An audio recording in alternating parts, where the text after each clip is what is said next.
Hello and welcome to the 8th episode of Fractured Kingdom. We are short one member of the Crown Gall today. 80 is unfortunately unable to join us today, but that's okay because Kelsey is going to be taking over the duties of playing Ori. Yay! So without further ado, let us begin.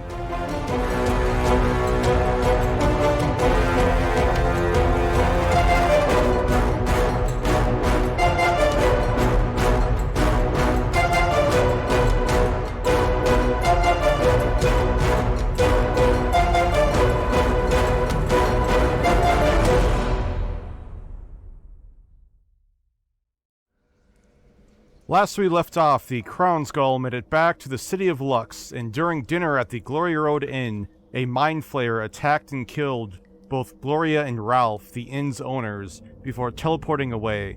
Michelmas resurrected Gloria with Revivify, but did not have a second diamond to try to resurrect Ralph. That night, Ash went to a mysterious meeting and found himself in the Black Rose Thieves Guild's underground hideout, the Garden. After a rigged archery duel, the guildmaster Trip made Ash a guild initiate while mentioning Erik, Ash's deceased friend. The next morning, Trip showed up at the inn and offered the party a deal. Trip would erase Michelmas' supposed gambling debts if the party closed a fracture in the Underdark near the Undercity, the same portal likely used by the Mind Flayer to enter the material plane. Michelmas agreed solely to avenge Ralph.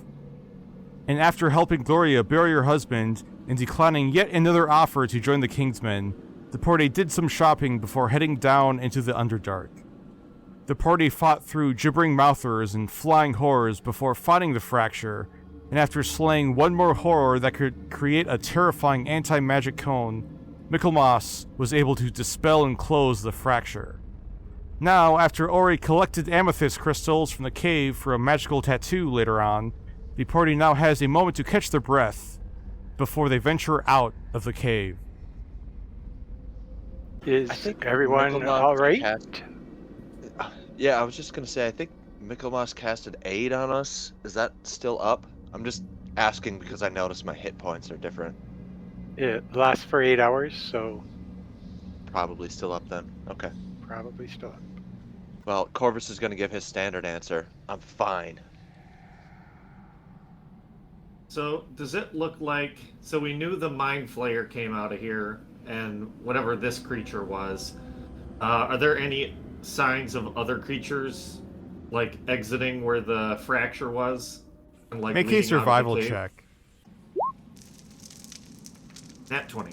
Looking at the cavern floor, Ash notices several tracks leading out of the fracture. Although because of the stone floor, you're not able to catch the exact number, but you know there are at least half a dozen other creatures that exited the portal. So I'll tell the rest of the group. Looks like, there are more creatures out there, so we should definitely be on guard and be aware of our surroundings. And listening for cries of help. Yeah. There's other creatures out there. Well, in that case, I'm going to lay on hands Ori to get her back up to full health. Thank you. And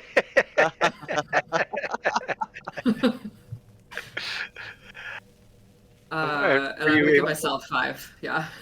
Were you able to figure out about how many different kinds of critters? Because we fought this guy here who was walking on the ceiling, so he may not have left any footprints at all. And then down the hall were some flying critters who again may not have left any footprints. And then those I think it's hard to tell just based on the stone floor, and hard to make out everything, but definitely a lot more creatures went through here than what we've seen.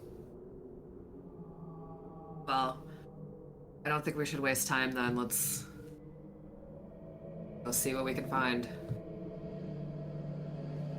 Are any of the footprints here humanoids who might have done something to open up the rift, the fracture? With that high of a survival check, Ash would have been able to make out at least one set of humanoid footprints. As for how the fracture was opened, Ash is not able to figure that out. If you want, Michelmas, you can make an Arcana check. Yes, I would like to do that. Do the help? Can I help him since I am proficient in Arcana? Yes, you can. Sweet. Love that. Oops. Ooh. Well, not so much help there. I kind of messed up. Hey, we tried. We tried our best. That's all we can ask. Yes. Unfortunately for Michelmas and Corvus, they both know for sure there was indeed a fracture there in the cave. But they're not quite sure... They're still not quite sure how or why the fractures are opening. Obviously very devious creatures. Alright, should we head back then? Yeah. So heading back to the left, is that the marching order you'd like? Same as before? Yeah, I think so. That works. Okay, the Crown Gall head back down the tunnel. They get to the same bend of the tunnel where they fought the Gibbering Mouthers and the Flying Horrors, and to their surprise, they see the cave has been caved and collapsed in on itself. Also, looking around, they do not see the remnants of any of the horrors who they encountered earlier in the day. And we didn't hear the cave collapse? We were fighting. We're busy. You did not know. And it was probably a 20-minute walk from here to the end of the cavern. So while the sound could have... actually, Mari, make a nature check. Okay.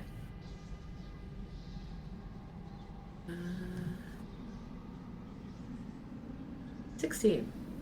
So Mari, you think the noise...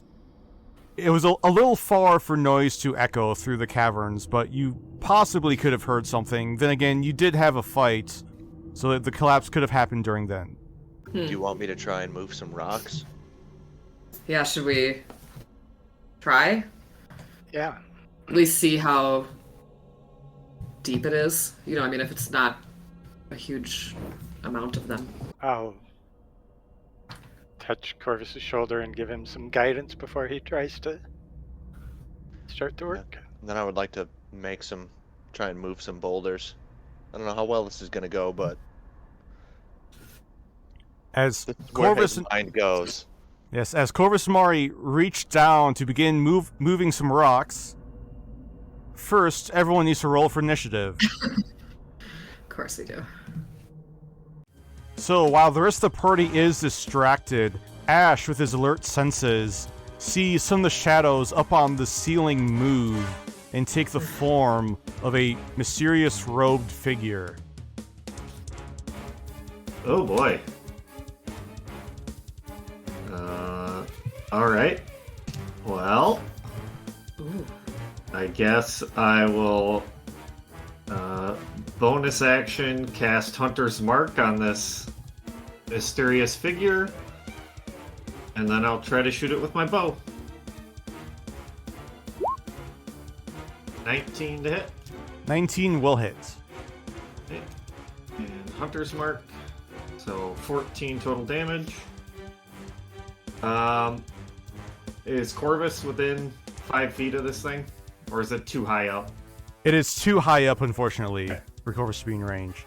Okay, so no sneak attack. And then I'll just take a second shot. 26 to hit. That hits again. And that time I'll get Hunter's Mark and Colossus Slayer for 18 more damage. Ash still does not know what exactly is up on the ceiling, but he still fires in 2 arrows which surge through the shadows, dealing some damage to it. Anything else for your turn? I'll just yell, above you! And then that'll be it. Okay, with everyone else surprised. Oh, I can't be surprised unless I do. If I rage, the first thing I do on my turn, I can't be surprised. Oh, that's right. You have that ability now. Barrel instinct. Nice. So, Corvus, after hearing 2 arrows from Ash bounce off the wall, you look up and you see the shadows moving up on the ceiling. I use my bonus action to enter my rage before I do anything else.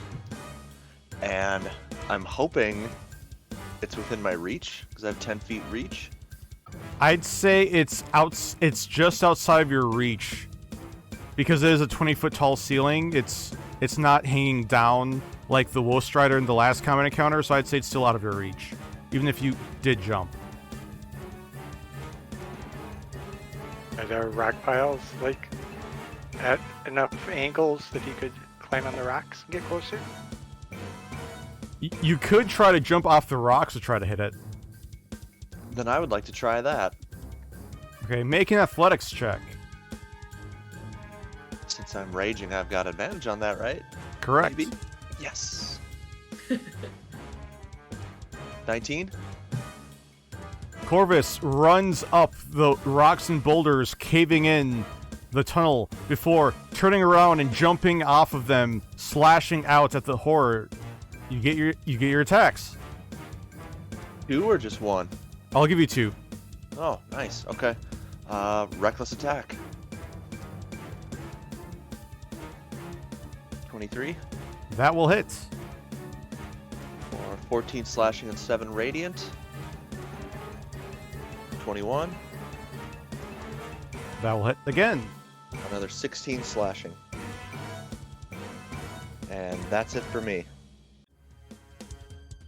As Corvus leaps through the air, slashing twice at this horror up on the ceiling, he sees that the radiant damage from his magical glaive is able to deal it extra damage, as this horror is also vulnerable to radiant damage. But unfortunately for him and the rest of the Crown Gall, the horror will move down right above Corvus, and as it does, these long, shadowy tendrils reach out in a 30-foot radius all around it. So I need everyone to make a dexterity saving throw.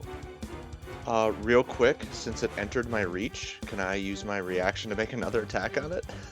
Yes, you would. Yes, you can.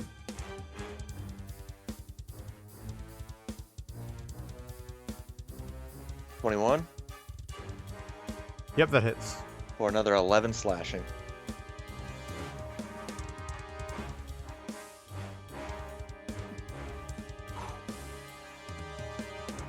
Well, Ori got the 13.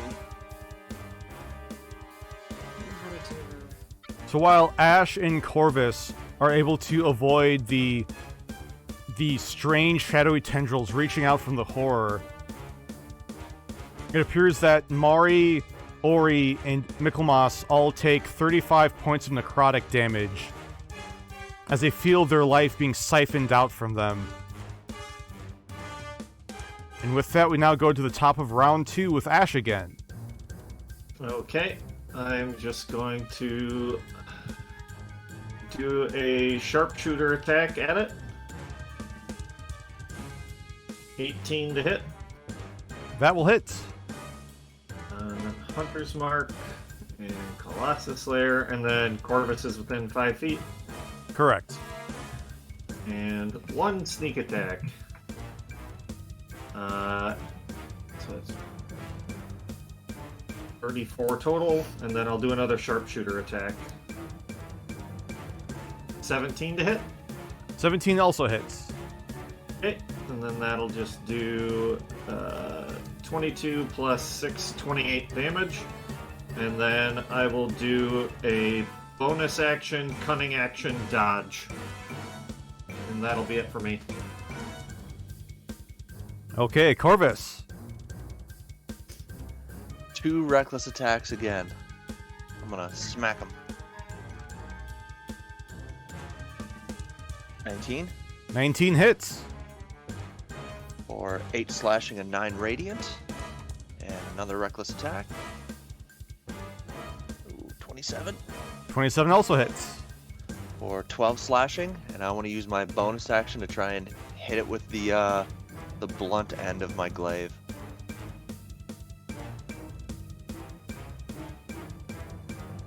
For another 10 bludgeoning damage. How would Corvus like to do this? Again. Oh, nice. Nice. 2 horizontal slashes, which kind of like causes it to bend over a little bit, and then I come across the top and hit it in the back of the head until its like face smashes against the ground. Corvus slashes out an X in the weird, shadowy wisps of the center of this horror, and as it looks down, realizing it's about to collapse, its very essence about to be gone, Corvus whacks down with the blunt end of its glaive as the shadow drops down on the floor, then dissipates into the air. What was that? That was scary, is what that was. I am very hurt. Is anybody? I'm fine. I'm very hurt, says Ori. And I am also not doing so well.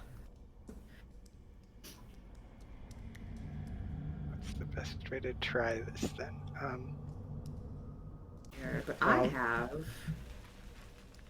several healing potions, so I could do that too. I just feel like maybe you need your spell slots. I'll cast Healing Spirit. And then I can split that up between Mari and Ori, so you each can take 2d6 of healing. And then on each of you, I'll cast a second level Cure Wounds. So this is on Mari, and this is on Ori. Thank you. And I'll do a third level on me. Do you want to roll the 2d6 for us, or do you want me to? Sure. Oh, So Sorry. Thank you. Yeah. So this first one will be for Mari, and then this will be for Ori. So Mari gets 4, Ori gets 10. Thank you both. Michelmas, can I hit you with some lay on hands? You doing okay? let's save that. Okay. I think we might. You might need could it. take like an hour to do a short rest. Would that? Do we have that? Or Yeah, I mean, I don't think getting out of here without moving these these rocks. So. did Corvus and you get a chance to try and move them at all? No, Is there... not yet. Should we do that? Yeah. Let's have Corvus and Mari make athletics checks. And I'll guidance Corvus again. Nice. So we both got 24. Look at us.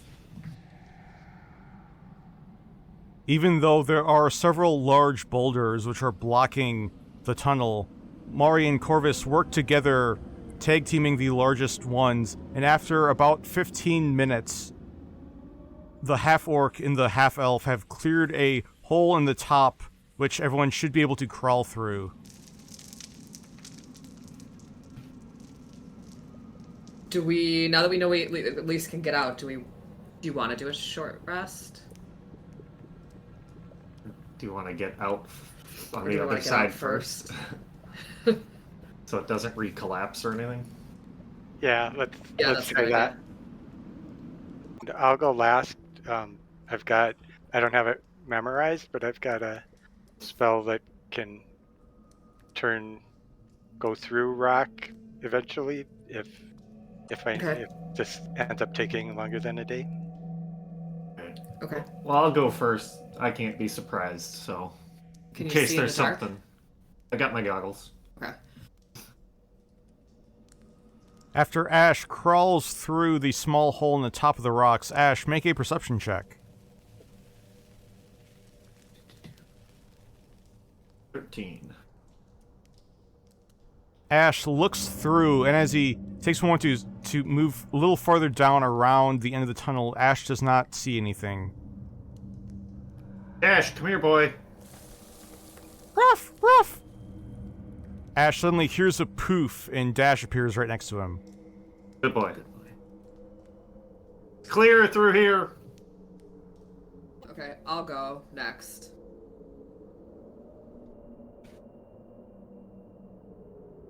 And then probably Ori. Yeah, and then Ori will go.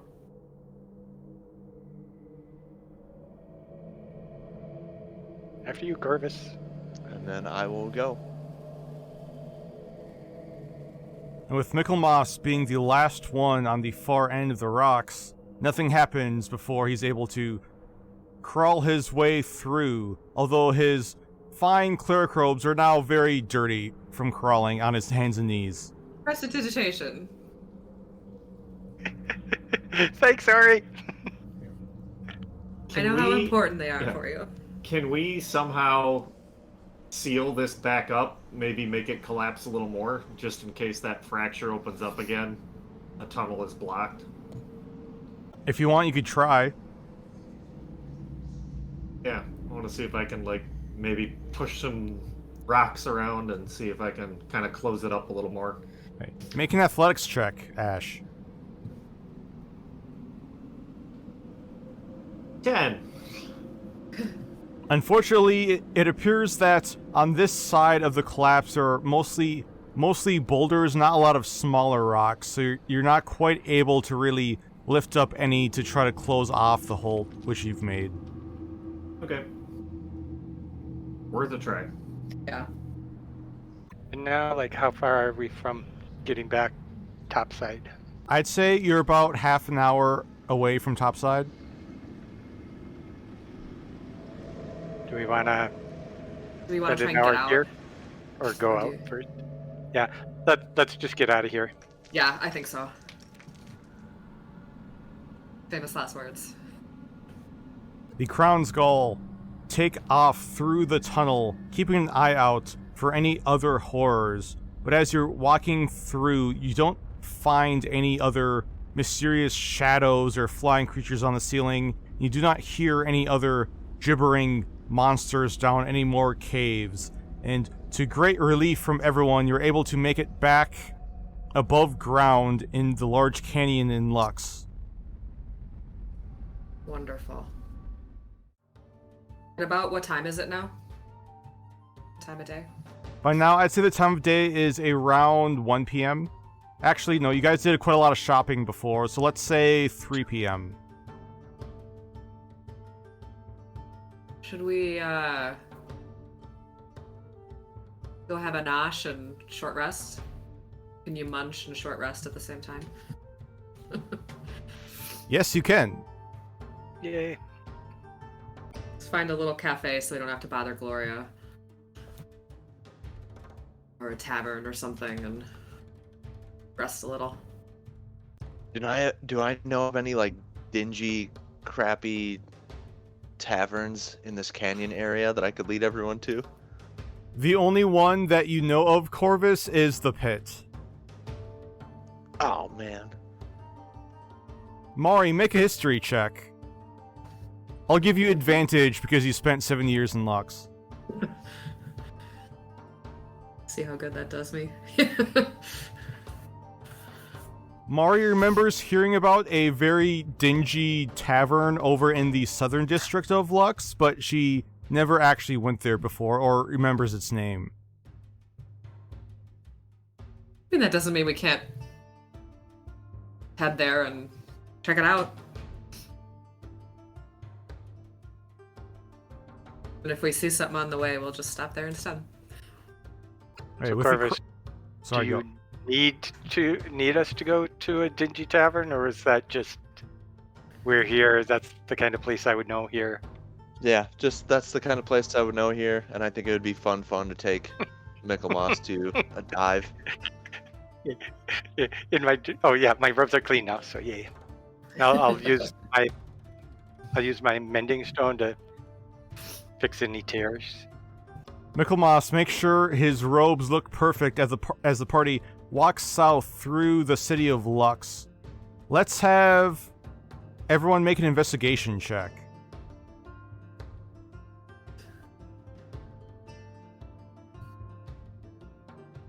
Oh, sorry. I forgot to take it off advantage again. There we go. So with Ori and Michelmas both distracted, with Ori still helping to prestidigitation the last of the dirt on Michelmas's robes, as the rest of the party were able to ask for directions and find the location to a tavern called the Underground. As they make their way through, Ash recognizes the area. He remembers seeing a strange alleyway that was hidden away between a couple of shops, one of which he stopped by briefly the other day, and walking through the alley, the party sees a staircase leading down further underneath, and as they walk down towards the end of the alley, there is a very random and conspicuous wooden door inside the wall. Stepping into the small underground tavern, the party sees it is very much packed. The party sees a tall, muscular, red-scaled dragonborn serving some drinks to some patrons sitting around the bar. Looking around, they also see the crew of the Isle Runner at a center table. It appears that Trail is standing up on top of the table, playing his accordion, as a goblin sailor, one who the party recognizes as one who they helped save the day before, has a violin out, as both are playing a song. Right behind them, the party sees a human and a Githyanki man both tumbling and wrestling on the ground behind, as several of the other patrons are yelling and cheering them on. So that's what they get up to.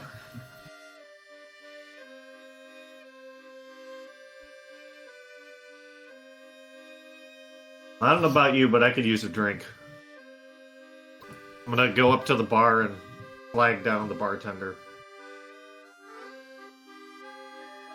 It takes a couple moments as the bartender seems to be distracted by the other customers, but eventually he walks over towards you, Ash, and asks, "So what's your poison?" What do you got? "We got ale." I'll take one of those. Anybody else want anything? There a lunch meal on yet, or any food you've got? We got roasted peanuts and we got popcorn. Take your pick. Popcorn it is. Anyone who wants a mug of ale, it will be 5 copper, and for a light snack, it will be 2 copper. Alright, I'll take ale too. I'm taking snack and beverage. I'm definitely getting the peanuts. I'm taking beverage and 2 peanuts. And Ori's gonna get an ale and peanuts. The Dragonborn disappears behind in the smaller room behind the bar and returns after a couple minutes with peanuts for everyone. They are decently roasted, don't have a ton of flavor. The ale itself somehow seems not worth the 5 copper everyone paid. And big city prices, am I right? I like this drink. Good enough. I'll whisper over to Ori and kind of wiggle my fingers at them so that see if she can do a little prestidigitation on the taste. Ooh, yes, and she will. Thank you. Ori uses prestidigitation to try to make the ale and the peanuts taste a little bit better. And while it does help, they're still very mediocre. It appears that Corvus's suggestion of finding a dingy dive bar was definitely a success. I assume that the Black Rose has eyes and ears everywhere. Probably more so in here. They'll find us eventually, and we can tell them that we closed the fracture. I'll raise my mug. Cheers. I will cheers his mug aggressively. With Corvus very aggressively cheering Michelmas's drink, Michelmas, about half of your drink spills out of your mug and lands right on your robes. Prestidigitation. Or he's Johnny on the spot. I'll remind Ori that she has enough for the tattoo if she wanted to arrange it with the crew. Who on the ship was the tattooist? That would be Trail. Trail? Oh, yeah, that's a good point. Can he do the magic tattoos, though? Or it doesn't matter? He can... Corvus would know because Trail actually had a conversation with Corvus about this, that Trail can do both. Fantastic. He certainly can. Was anybody else close to getting the amount they needed, or do we still have... Oh, I'm still like 450 away. Okay. Plus, I need to get it all ground into dust. Well, most of it.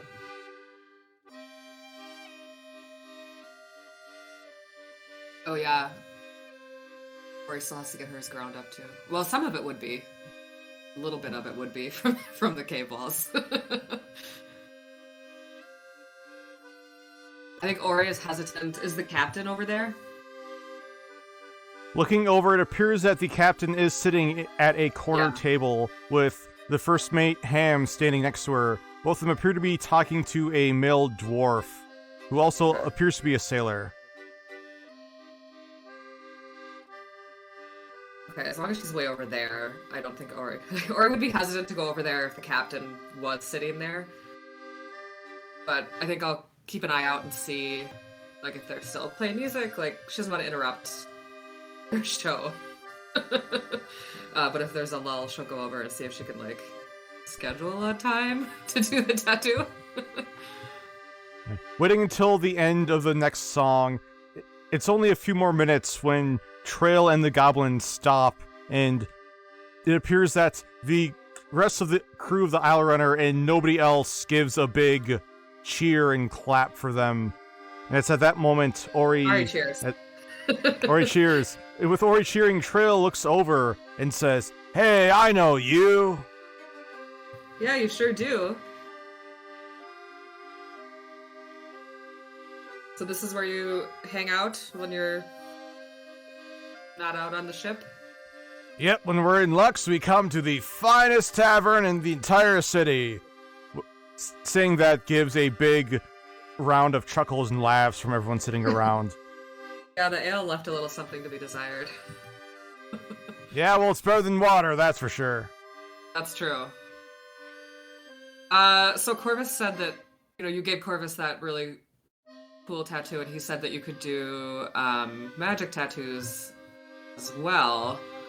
And I think I'm just about ready to get one, and I'm wondering if, we can set up a time for you to tattoo me. Sure. Tomorrow night might work, or the day after, or the day after.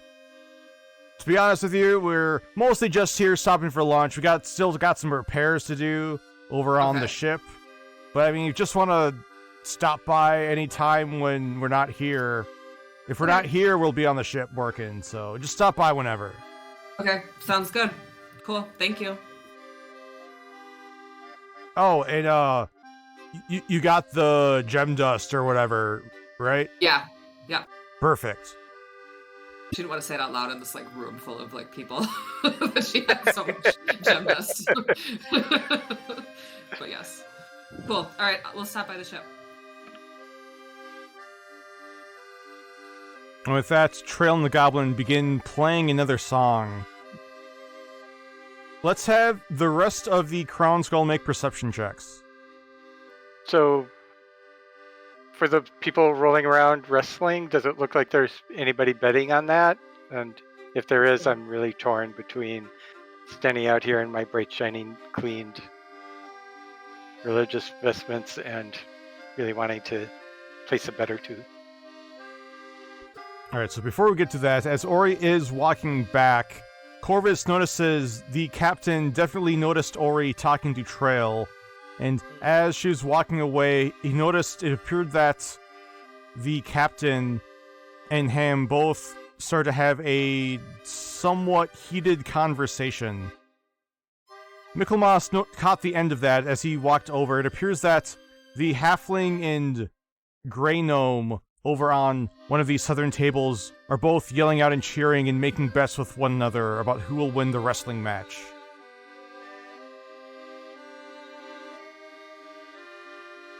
I'm like my clothing sticks out here, doesn't it? Yes, it does. Yeah. You want me to dirty it up a little? Unprecedented.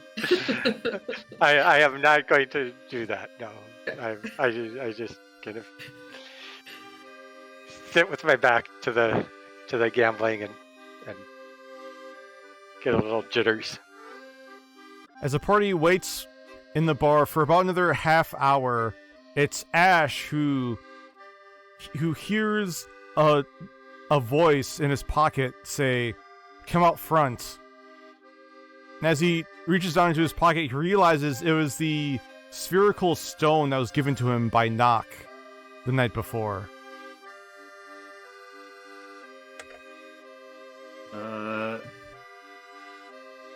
Hey guys, I just got a message to go outside, so I'm gonna head out there. You can stay back if you want. How much longer do we have before it qualifies as a short rest? I'd say you have about 15 more minutes. I'll stay hanging out here then. Same. I'll head outside. As Ash walks outside, he sees leaning up against one of the buildings a male wood elf who he recognizes as the elf who was one of the other finalists from the Grand Archery tournament, the one who was apparently watching Ash and Corvus the other day. He's wearing the same feathered fedora as Nock, and as the elf raises up a hand and gives a snap, the illusion drops and it appears that it is actually Nock who was disguised as that male elf. And as she continues leaning up against the wall, she asks, "So you closed the thing or whatever?" What thing? There definitely was not a fracture there. That's what I was told. But yeah, if there was theoretically a fracture there, it's not there anymore. Perfect. Tell your religious friend that it appears that most of Big Jaws' books got lost in a fire. Alright. Sounds good. So have you heard of any other reports of creatures causing havoc in the city? Make a persuasion check, Ash.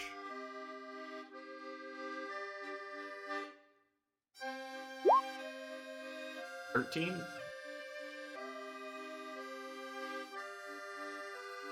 She says, I heard about this Thieves Guild that apparently has the entire Undercity within their grasp. That would be quite something, huh? She won't reply. Instead, she'll just start walking away and say, "I'll be in touch." That was a cool trick, by the way. You'll have to show me sometime with the disguise.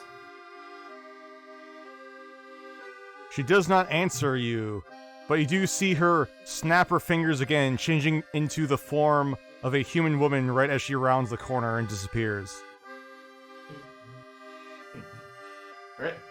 Well, I will get back inside.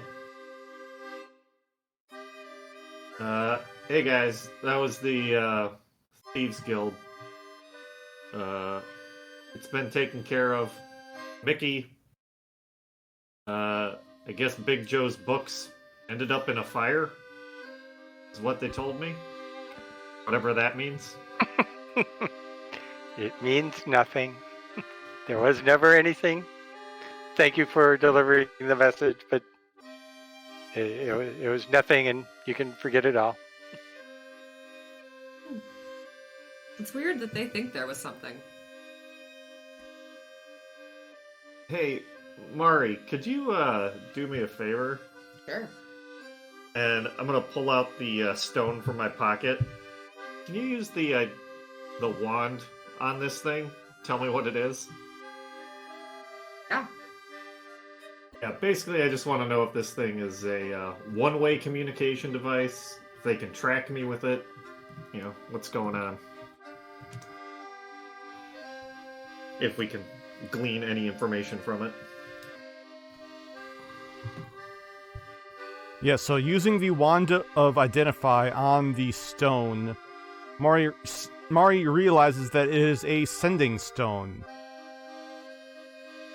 Each stone comes in a pair with the second one, and you can use the stone to cast a sending spell from it. Ah. Okay.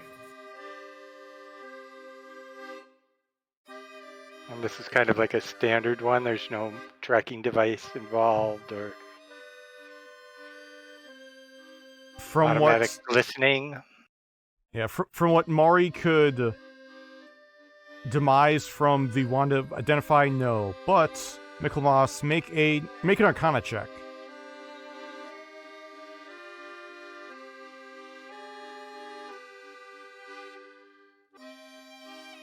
$16? From what Michelmas has heard about divination magic, the more you know about a person, the easier it would be to scry upon them or magically gain information about them. So the fact that Ash has an item which the guild knows about could theoretically make it easier for the guild to find him. But realistically, it appears that they already have a way of finding him already. Well, I guess we've got a way to reach out to the Thieves Guild if we need to. So some things that might be on our things to-do list is nab the other sending stone, the pair to this, so that we have them both, and Yeah. get the guy's hat, the girl's hat.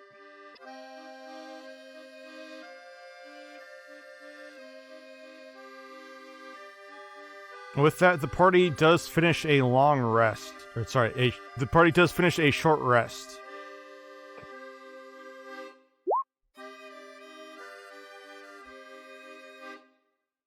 And you get half your hit dice back on a long rest, or Correct, you get Is half that- your is hit that dice fine? rounded down after a long rest. So it'd be 3 down. hit dice back. Okay.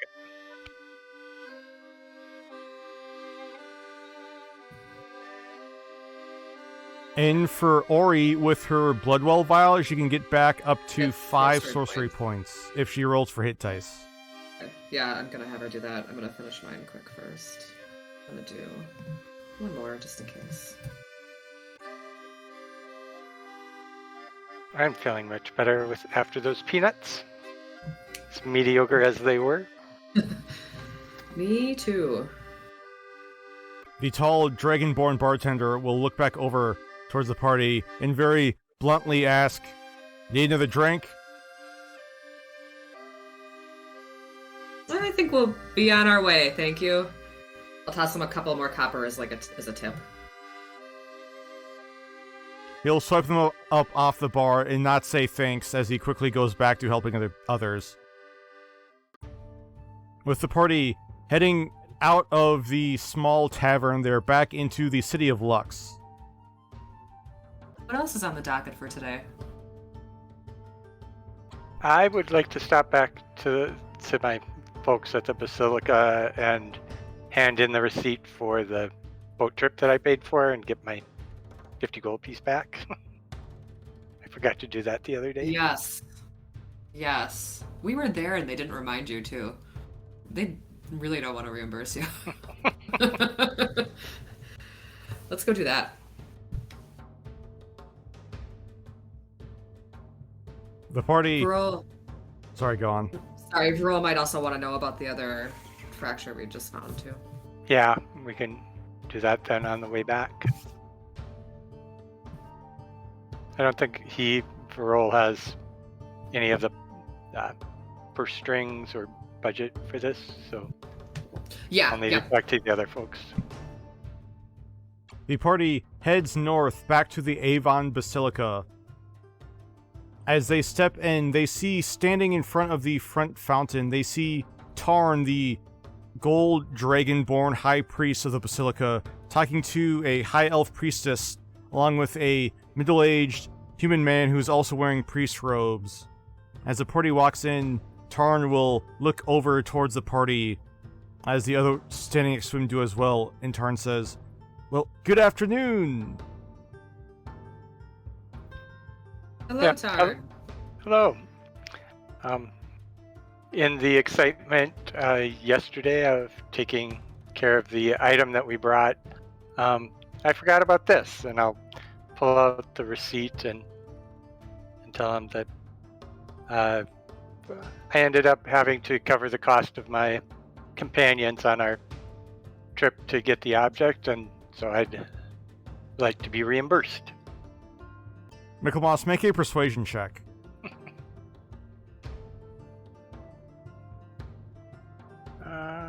Persuasion. Oh, good lord.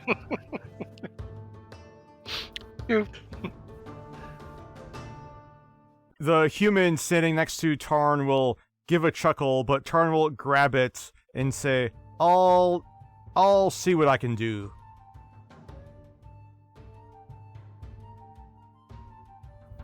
I'll wait.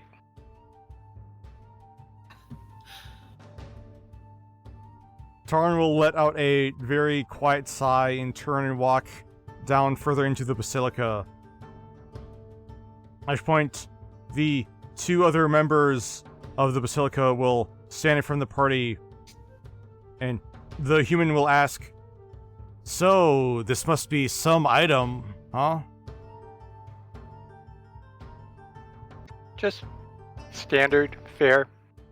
You're just delivering it, and it required sea travel. Standard fare? Do you remember things differently than I do? I elbow him a little. Ow! Shoot him a look. The priest will look back and forth between Corvus and Michelmas and then give a smile and say, "Oh, so you're the ones who are running errands and going on those random quests and stuff for Varol, is that right?" That is correct. And since they know about me, I kind of stand a little prouder and taller. And as you stand a little bit taller to present yourself better, the priest will give out a chuckle again and say, I feel sorry for you lot, chasing ghost stories." I'm a little bit crestfallen. What exactly do you mean by that? Chasing ghost stories? Oh, please, if there really was as big of a threat as Varol keeps going on and on about, we'd know about it.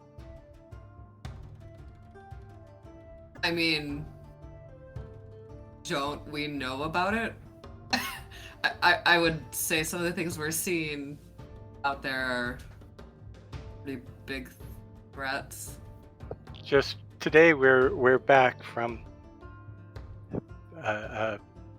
taking care of some of the fractures that are appearing more and more frequently. Hearing that, the priest will laugh and say, "Oh, and do you fight any vampires too along the way?" What an Vampire origami bat. from the Woe Strider. I want to take something. This is all Ori. Mari would never talk like this. She grabbed something that was in the bag of holding from the Woe Strider. I want to take something from the bag of holding out to be like. Ori has an eye from the Woe Strider. I mean, I feel like that's pretty. I feel like, yeah, she's gonna take that out of her bag and go. I don't know. I've never fought anything that had eyes like this before. As Ori takes out the eye from the bag of holding and holds it up right in front of the face of this very not very welcoming priest, he immediately recoils back, looking disgusted. After he mutters something underneath his breath, he'll just say, "Well, have fun running down rabbit trails," and will walk away muttering to himself. You can thank us later. And she'll put it back in her bag. The elf priestess who is standing there. Yeah. The elf priestess who's standing there silently watching all this will now start laughing, and she'll say, "Thank you. There's not a lot of people who can put Arno in his place, but it needs to happen more often." I never go into these conversations thinking I want to put somebody in their place.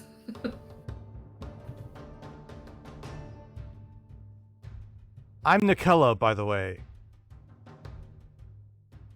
Nice to meet you, Nikella. I'm Ori. Well, it's lovely to meet you, Ori.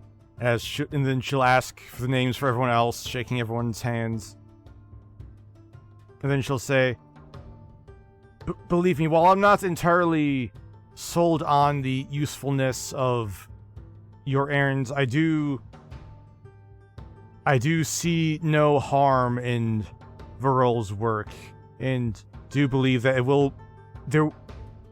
while the day may not be soon, there will come a day when we will be thankful for Varol's and yours work, so thank you." I appreciate that, thank you. I think if we hadn't seen some of these things, we wouldn't be... If we hadn't run into some of the things we've run into, or some of the things that have happened to us hadn't happened, we wouldn't necessarily be convinced either. It's at this point, Tarn returns with a small bag of coin, which he hands over towards Michelmas, and says, "Here you go." Thank you.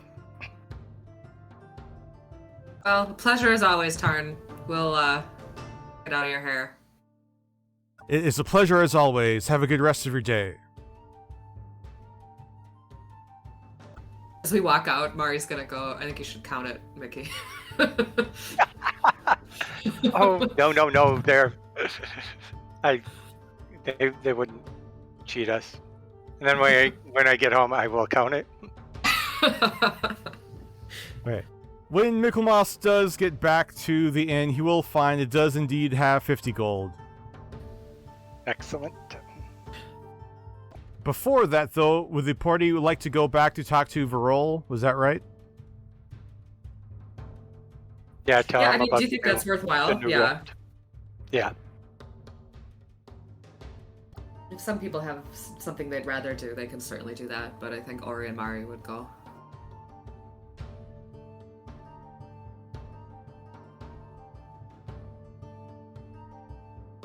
Does the entire party want to go talk to Varol again? I'm going. Yeah, I'll go. Yeah, I'll go. But as soon as I enter his room, I'm gonna be really cautious to look for the axe and make sure I don't see it, or I don't know where it is. Okay. As the party enters into the library, they see at the front desk the large, very grumpy form of Niga at the front desk, who does not even acknowledge the party or say anything. But as they walk by her, they're able to very quickly find these stairs leading down into the basement level of the library. And as they get down, they see the floor is a mess with books and papers, and it's now, unfortunately, normal state.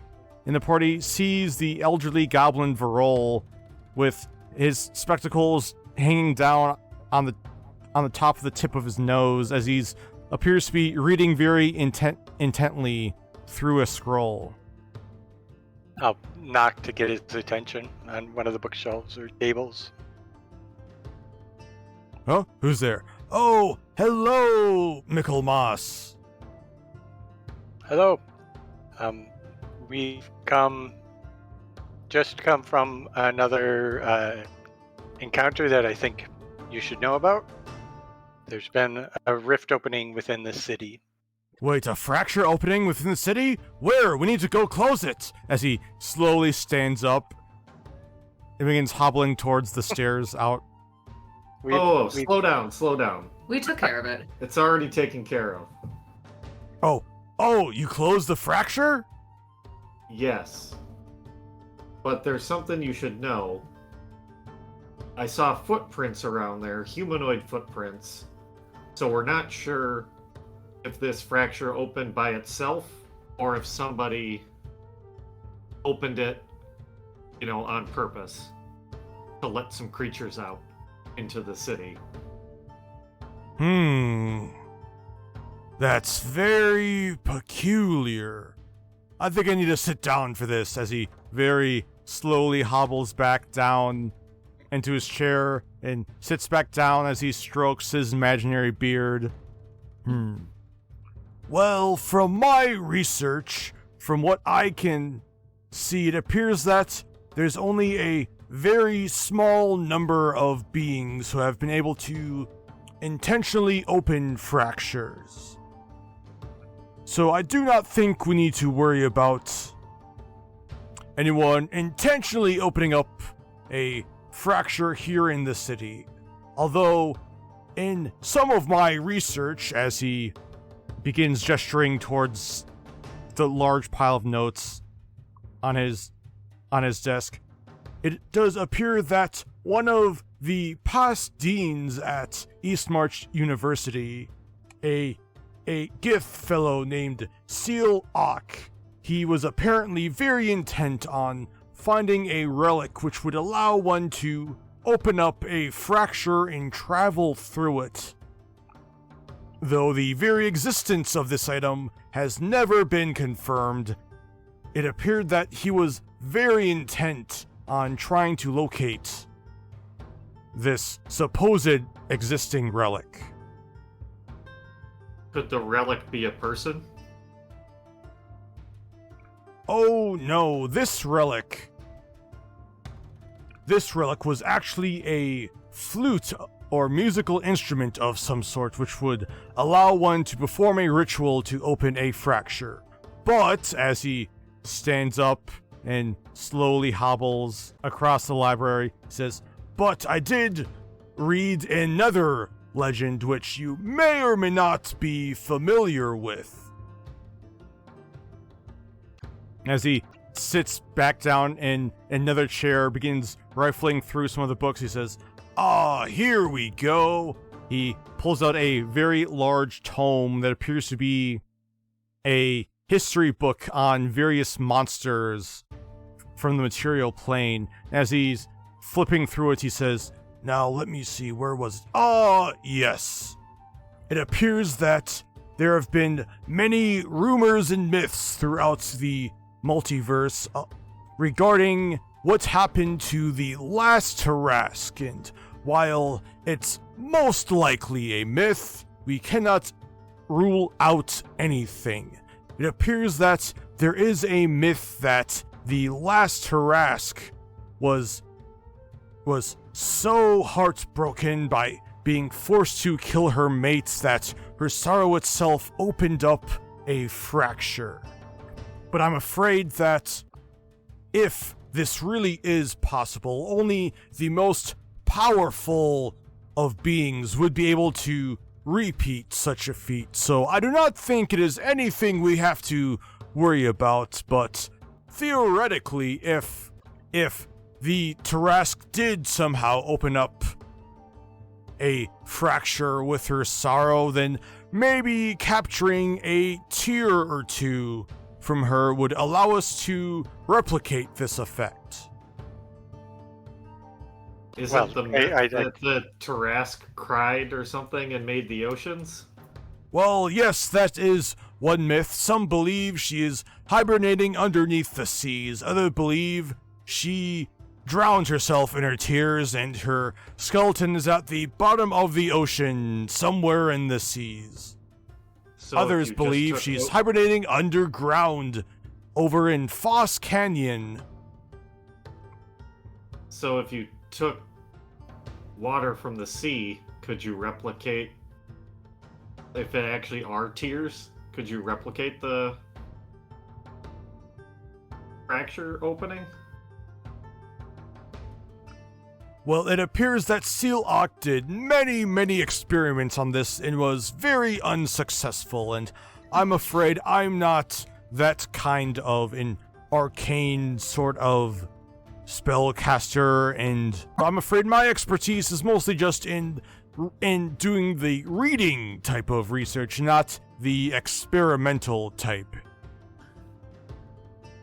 Well, what else do you know about this flute? Are there, like, stories of where it is? Or who made it? As for who made it, it appears that it was actually... I'm going around tidying up some of his mess. Like most relics, it appears that this flute was made by the Archangel of the Forge, Faber. He was a dwarf fellow who was able to help arm many soldiers in the Fracture War, and when he was unfortunately slain, Deo welcomed him into the pantheon of his archangels. As for where this flute exists, it appears that Seal-Ock did eventually find a possible location for it and actually left this plane to go and find it, but I'm afraid Seal-Ock did a lot of research and it may take some time to find the exact location of this magical flute. But it's on a different plane of existence than this one? Correct. Okay. Well, that's good to know. That probably means nobody's here opening fractures, assuming it's still lost. Well, if a untowardly fellow or gal did find this flute, they may be using the flute to open fractures, letting evil beings into our plane. So I'm afraid your assumption may not be fully correct, but I do feel like there is a good chance this flute may not even exist, so I feel like it is still not something we should be worried about. If it did exist, is there a way to destroy it? I am afraid that a relic of that power would only be able to be destroyed in Faber's Forge, the location where it was made at. Okay. I figured as much.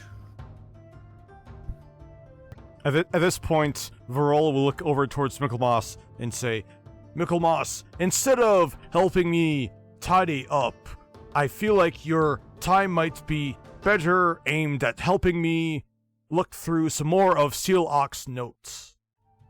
I look doubtful, but I'll say, okay.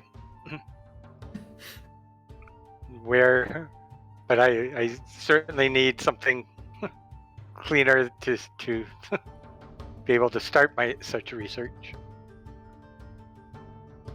Well, you know, I found a tome with some of Seal-Ock's notes which you might be interested in after a previous discussion we had of ancient dragons here in the kingdom. It appears that Seal-Ock was trying to find as much information as he could on where relics may be, and it appears that he theorized that some ancient metallic dragons living inside and around the area of the kingdom may be hiding some relics to keep them out of the hands of any evildoers.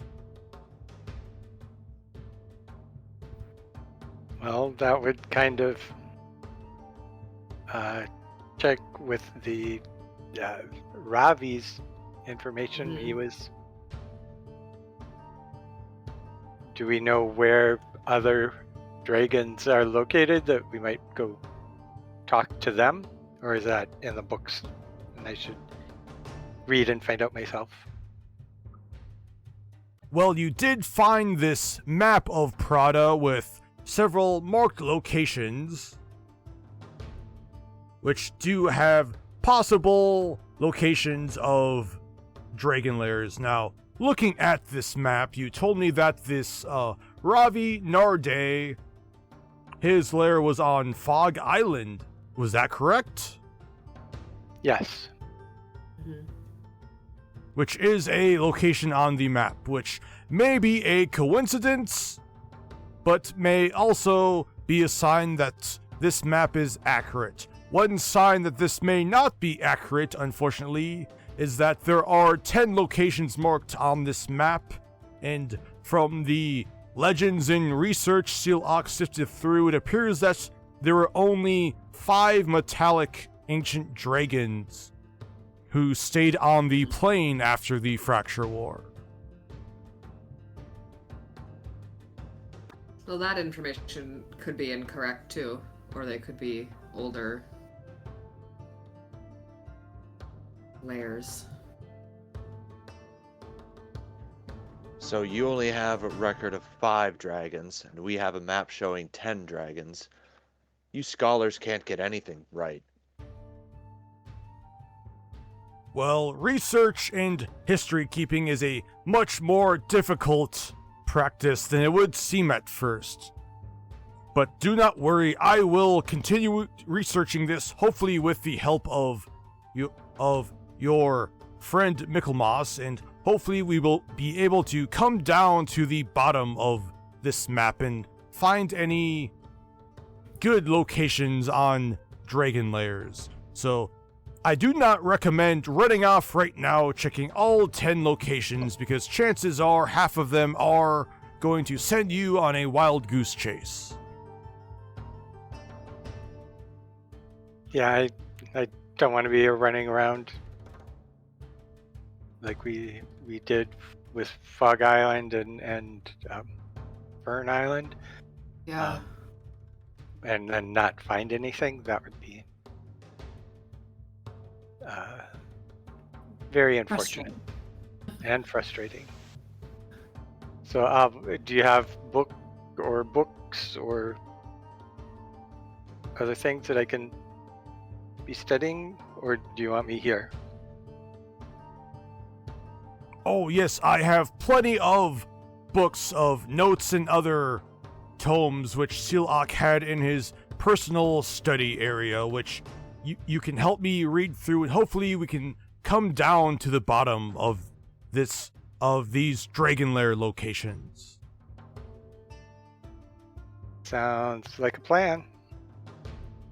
Now, is he going to give me some books to take with me and read away from here, or do we just dig in reading here? Varol would prefer it if the books stay here, mostly so nothing can get lost. Okay. If he says that, I look around at his mess and, that I'll tell the others I'll meet you back at. Are we staying at the Glory Road? Yeah. Okay. I'll meet you back there. Okay. How about if we don't hear from you in a couple hours, we'll come back around. Okay.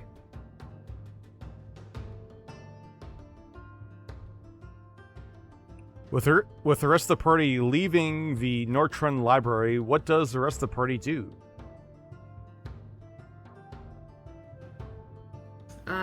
Let's see here. I think Ori would want to check in on Gloria, for sure. If there's nothing we need to do still, like, in town. Ori and Mari will head back towards the Glory Road Inn. Okay. With the rest of the party heading back towards the Glory Road Inn to check on Gloria. They make it back to the inn, and they do hear movement in the kitchen. As they go in, it appears that Gloria was attempting to make herself some dinner. Hey, Gloria. We just wanted to check in and see how you're doing. Oh, that is kind of you. I'm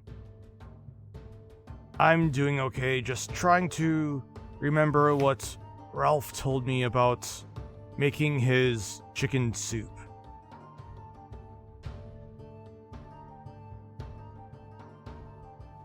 Oh, it's too bad he didn't have recipe cards or anything.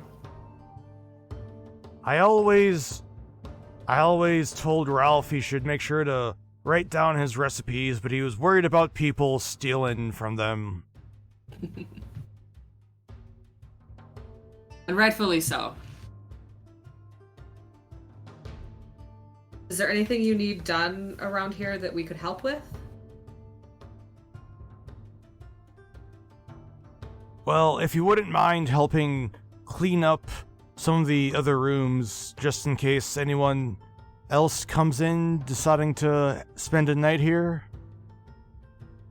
Absolutely.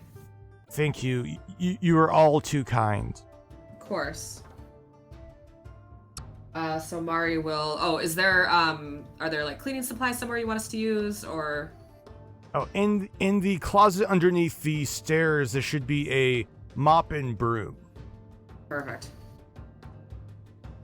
Mari will head over there and head upstairs and go do that. Start in.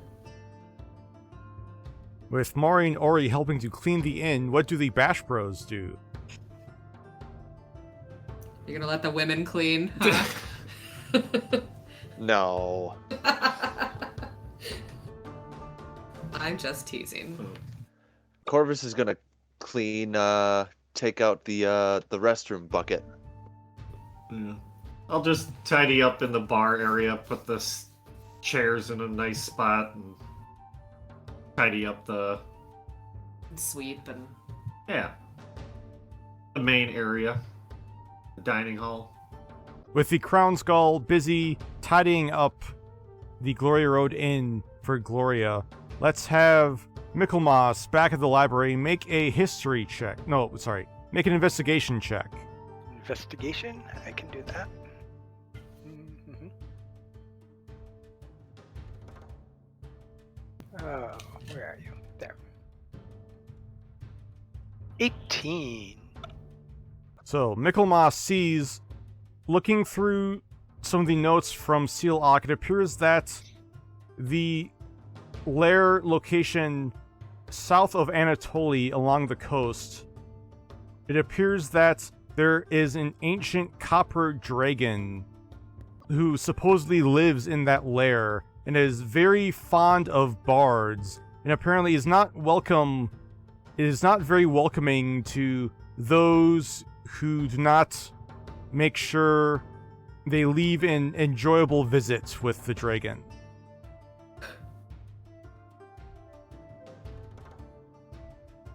Okay, well, that's not my forte. But I'll definitely take a note of that. Anything else coming up? Otherwise, I'll share that with Varol. Unfortunately, it took you a while to sift through a lot of useless notes, so that is the only information you gleaned, but after finding that, you look over towards Varol. It appears that he has fallen asleep in his chair once again. So, was he always this frail and falling asleep like that, or has something been happening to him making him get older and weaker? He has always been this old, although you did notice him taking some naps, and previous time doing research next to him, you feel like he might be napping more, but it's not. You don't think it's anything to be really of big concern. Okay. Just hadn't noticed, like you had, when he crossed the room today, it seemed like it was taking much more effort than I remembered him going around his office before. But if that was just me, then that's just me. Michelmas, make an intelligence check.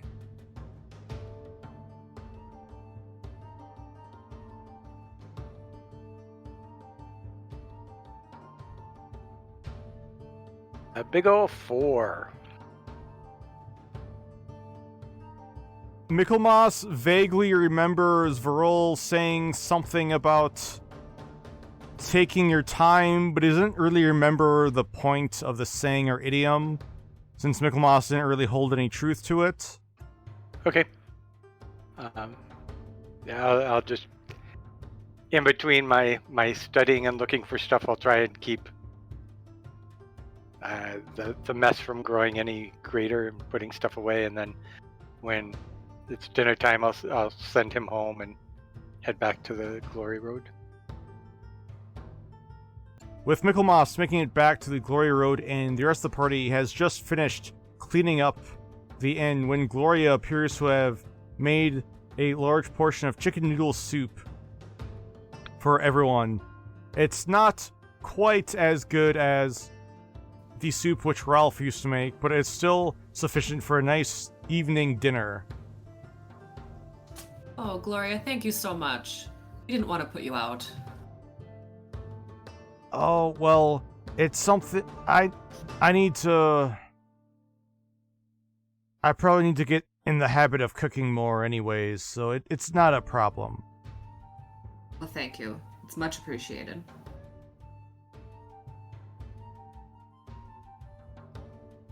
What was the answer that we came down on getting some help for her during this transition time? Did we talk with her about that at all? Or... We hadn't talked with her yet, and now you're going to make me do it, aren't you? The last people asked about that, it seemed like the party decided to give Gloria a couple days to mourn before asking her about potentially getting her out. And that was just this morning, so that can wait until another day or two. Is there anything else the party would like to do before everyone heads to bed? Have we talked to Emma since we've been back on land?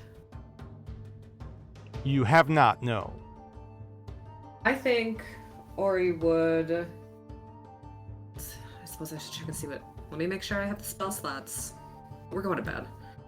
Yeah, sending is a 3rd level spell. Yes. Yeah, so I think she'll just send a note. That's the 25 word one? Yep, 25 words. Okay, Hi, Emma. We miss you. We're back in Lux. Everyone is good and says hi. How's school?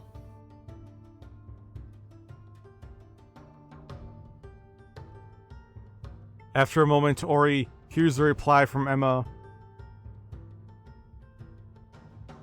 Hi, I miss you all. School's been busy. A lot more work than I thought it would be, but it's been good.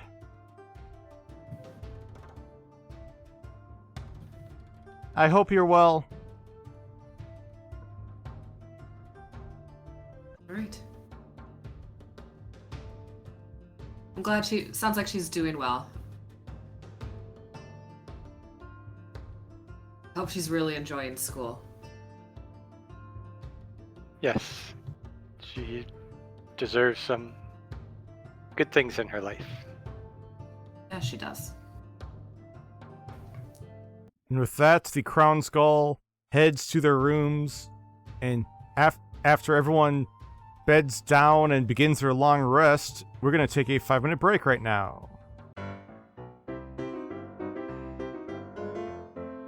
So, the Crown Gall wakes up on the morning of the 5th of Lily Bloom.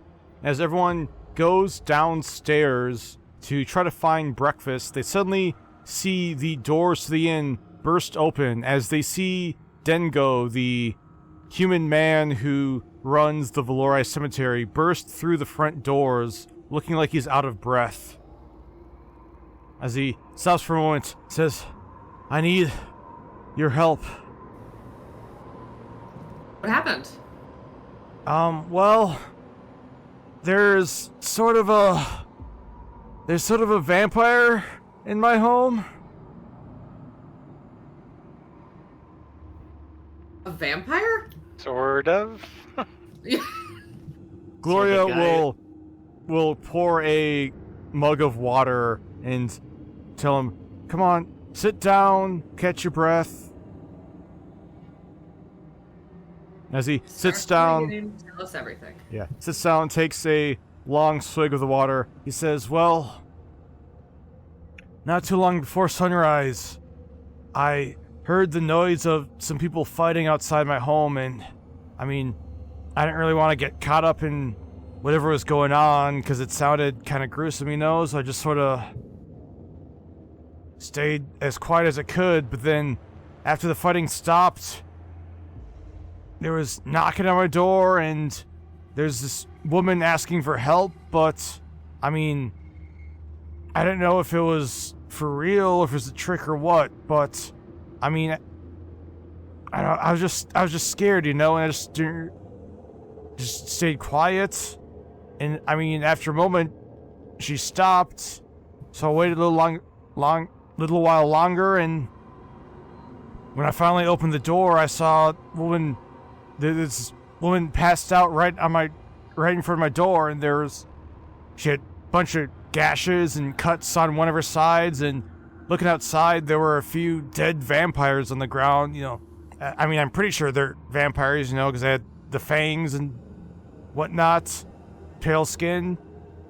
So anyways, I pulled the woman in and started bandaging, her side, but I don't know, it didn't seem like she was bleeding as much as she should be with the gashes, but then I realized, she had fangs too, which I didn't really realize, because, I mean, she didn't have white skin like the others, she just had, like brown skin, but, I mean, she had vampire fangs, so I guess she's a vampire too? I mean, I didn't really know what to do, because, I mean, I guess I bandaged up a vampire and she's just asleep in my home. I mean, I went back outside to try to get some help, but the sun rose and the bodies of those other dead vampires just sort of turned to dust, and seeing that, I didn't think any Kingsman would believe me, and I didn't really know who else to ask for help. We'll go check it out. So, as he's talking, I'm kind of like eyeing him and giving him the 1-2. Do I think he's on the up and up? Make an insight check. 13? He seems to be truthful. He also seems still very rattled by everything that's happened. That would be understandable. So it's early in the morning. If we go to... Do you have... is your house locked up? She's still in there? If we go get her now during the day, take her out into the sunlight, job done. I mean, yeah, I didn't really lock... To be honest, I don't think I locked my front door. I didn't really think about locking the front door. I mean, I figured if she was inside, she'd just be able to unlock it and get out, Yeah. Yep, just so that we can get in.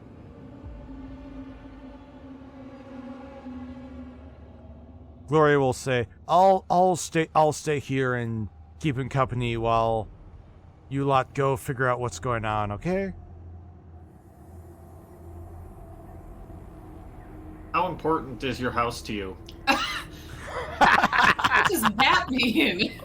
if the vampire's stuck inside, we can burn it down. We're not gonna burn down his house. I'm saying it's the one We can surefire do way this to without- kill a vampire. Burning down his house. Dingo Ignore will look very scared and just be like, are you serious? I mean, that's like a last resort.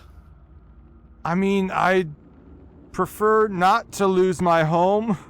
You're not gonna lose your home. He was kidding. He doesn't know it, but he was kidding. Mari, make a persuasion check.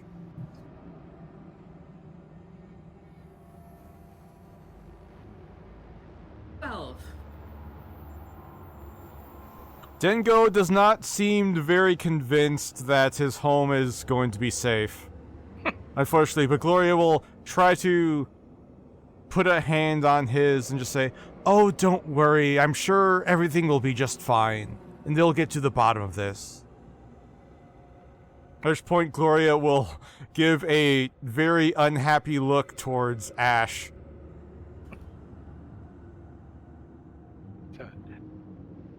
Yeah, that's not going to be my burning down the house. Isn't going to be my first step, but that may very definitely be necessary. So I'm not trying to calm him give him any unreasonable calming rhetoric. It's the last option. I don't want to burn down his house. can we just go?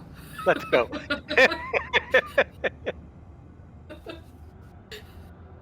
Do we know where his house is in the cemetery? Dingo will tell you it is a small single room home that's a little bit south of the cemetery. It should be pretty easy to find. And are there other homes nearby? There are other homes nearby, but Dingo will give you directions on where to find his. Perfect. Let's be off. We've got work to do before the sun sets. The party makes their way back up north to the village of Valori, and they're quickly able to find the tiny home of Dingo sitting in a clearing without many other trees or buildings nearby, save for an outhouse not too far away. Looking at the home, the party sees the door on the southern side, and they do also spot a window over on the eastern side, along with a chimney up top, but those appear to be the only 3 possible entrances into the home.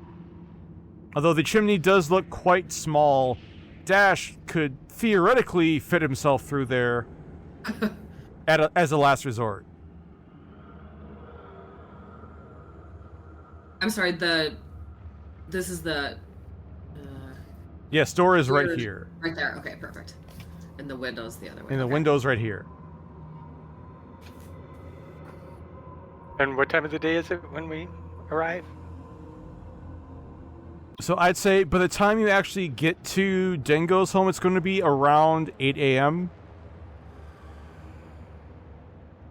Maybe a little bit after. Perfect. Yeah, between 8 and 8:30.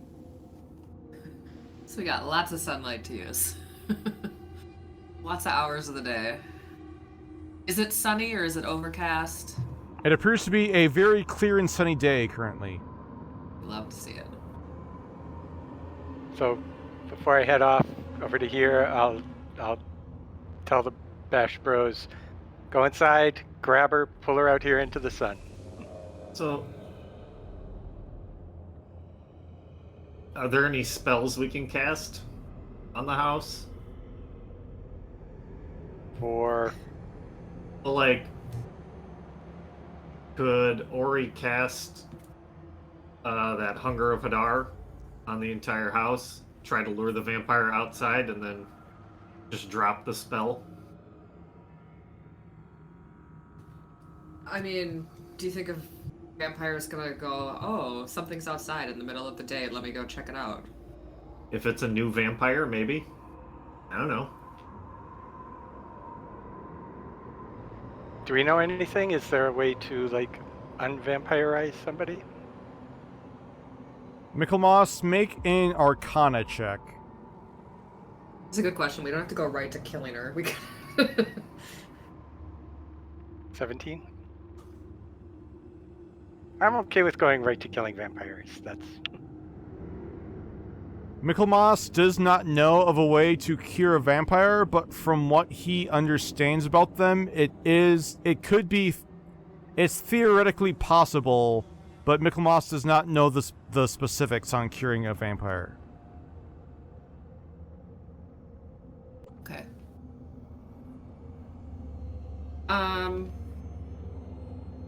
Well, Can I look in the window? Yes, moving over towards the window, it appears that the inside of the window has been blocked off by a blanket. Of course. It was worth a shot. well, can we just bust down the front door and see if we can see anything inside and let some light in? and what kind of a roof does this place have? Is it just a thatched roof, or are there like actual lumbers, timbers, shingles? The roof does appear to have some very rough shingles on top. And sorry, one more question. Is it a glass window? It is a glass window, yes. Okay.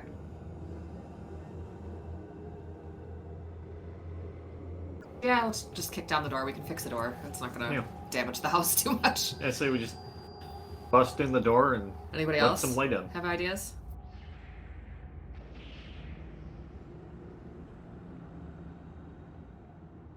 Corvus, you want to kick down the door? Do you want me to do it, or do you want to do it? I mean, I assumed you would want to do it, but I'm happy to do it. Of course I want to do it. Go at it. I can kick the course door I as hard as I can. Okay, door's actually right here, Corvus. Oh, yeah, there you go. Right there? One square over. Kick the door as hard as I can. So, Corvus kicks the door open as hard as he can, and inside he sees the small, cluttered, one-room home of Dengo. He also sees out of the corner of his eye, floating up near the ceiling, crouched over, he sees a human woman with light brown skin and wearing dark gray robes. It appears that she's holding one hand over her left side, trying to cover up several slashes and rips in her robes. In her other hand, she's wielding a rapier. As she looks down towards Corvus, Corvus sees the two large vampire fangs out of her mouth as she grimaces in pain. And it's at this point, everyone needs to roll for initiative. Is your divine sense thing, is that an action, or is that something you can do? Divine Sense.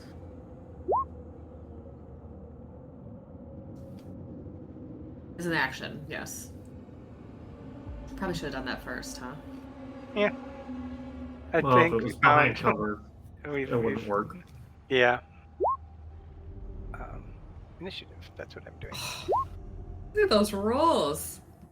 After Corvus opens up the door, Ash notices Corvus looking over towards the right. Okay. Guess I'm gonna just sneak by, go inside. How far off the ground is this thing? The room itself is only about 8 feet tall, and she appears to be crouched a little bit, so her feet are about 4 feet off the ground right now. Yeah, so I can reach pretty easily. Yes, you can. I'm gonna pull out my rapier, and I'm just gonna try to take a stab. She hasn't attacked us yet. It's a vampire. 18 to hit. 18 hits. There's 7 damage, and then I will attack again. And you do get Colossus Slayer on that first attack. On the first attack? Okay. Yes, because she does appear to be still be injured. Okay, so 11 and 12 damage. And then I will do Cunning Action Dodge as my bonus action.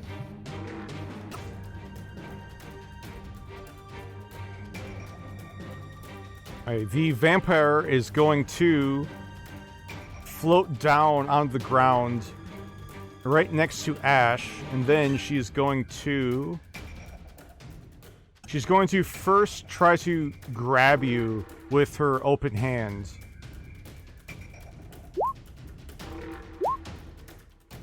And even though you dodge, it will still hit, as you take 8 points of bludgeoning damage, and you are now grappled by her as she is holding onto your arm. Cool. And with you grappled, she's then going to try to take a bite out of your neck.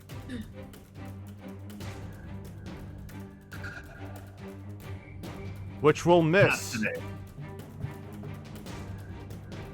And in her frustration, she's going to take a stab at you with her rapier.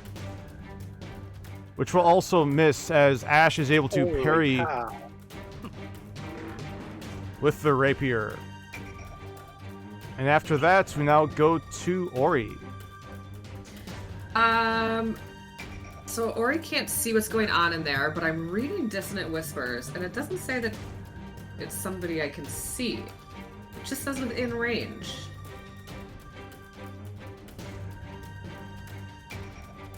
That is correct. You don't actually need to be able to see the person for Dissonant Whispers. Perfect. So I'm gonna throw a Dissonant Whispers at her. I think I have an attack thing for that.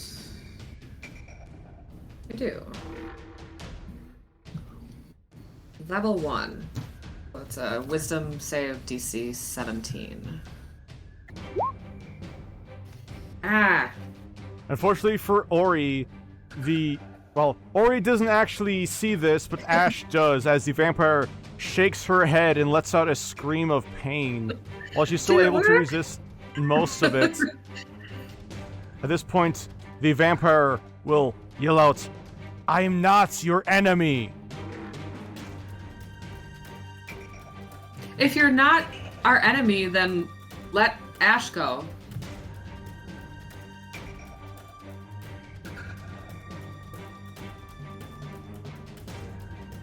Does Ori have Can- anything else for your turn? I think I might... Yeah, can I quicken cast Detect Thoughts? You can read the thoughts of creatures when you spell. Oh, that I can see. I can't see her, so I cannot quicken cast that. And the other one is a full cast spell too, so you can only quicken if the main spell is a cantrip. Oh, got it. Okay, sorry. Yeah, you'd be able to quicken cast Mind Sliver if you want, but that'd be the only spell, or a different cantrip. Oh, I think that's good. That'll be her turn. Hey, that'll take us to Mari. So Mari will run in. I'll go here so that Corvus can come in. Would I have heard her say, "I'm not your enemy"? Yes, you would. Okay, so Mari's gonna try and say, if you're not, we'll stop if you stop. What are you doing here? Who are you? Let Ash go.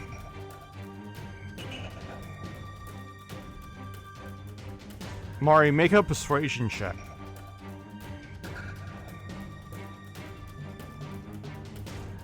"22.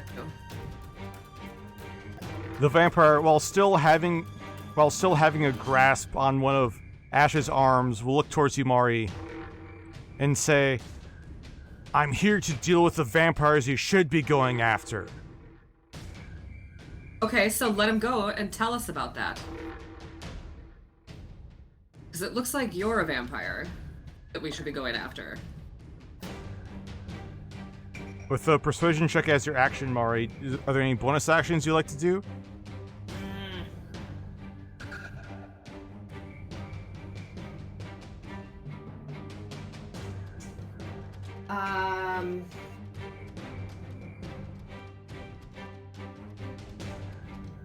Yeah, I'm gonna bonus action Ensnaring Strike. Let me throw it in the...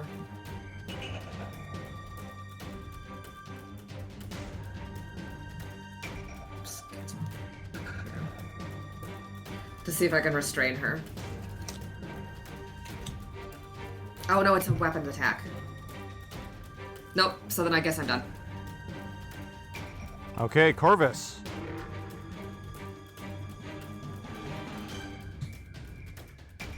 I'm gonna walk in, see what's happening, enter my rage, and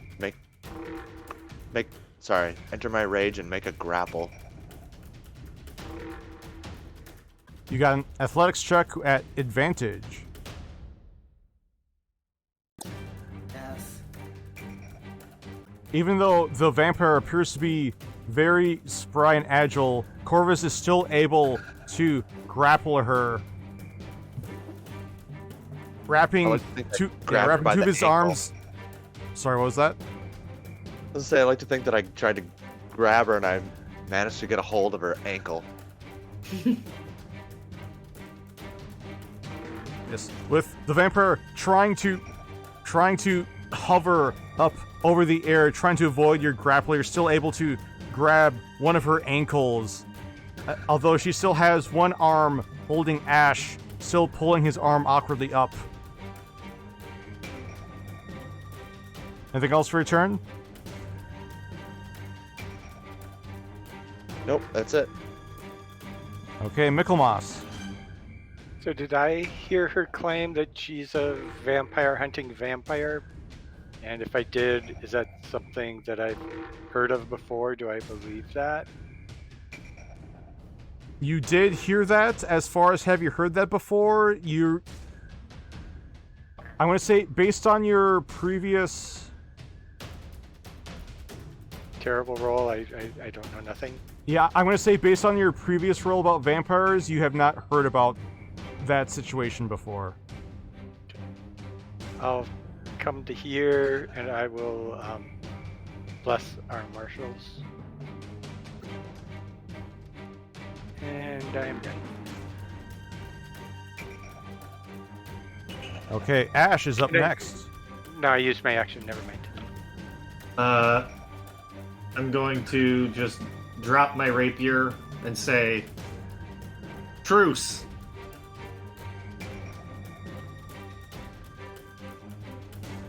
Ash, make a persuasion check.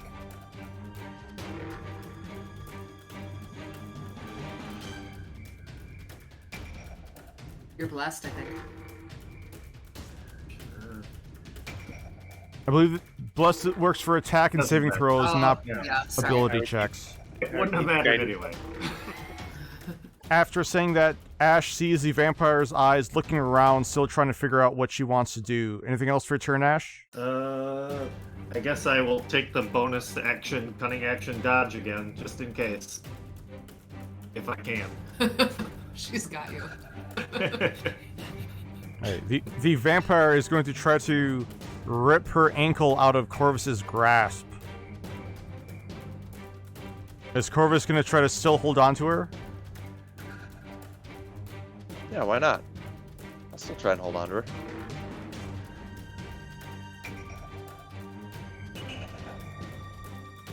Ooh. She beat me.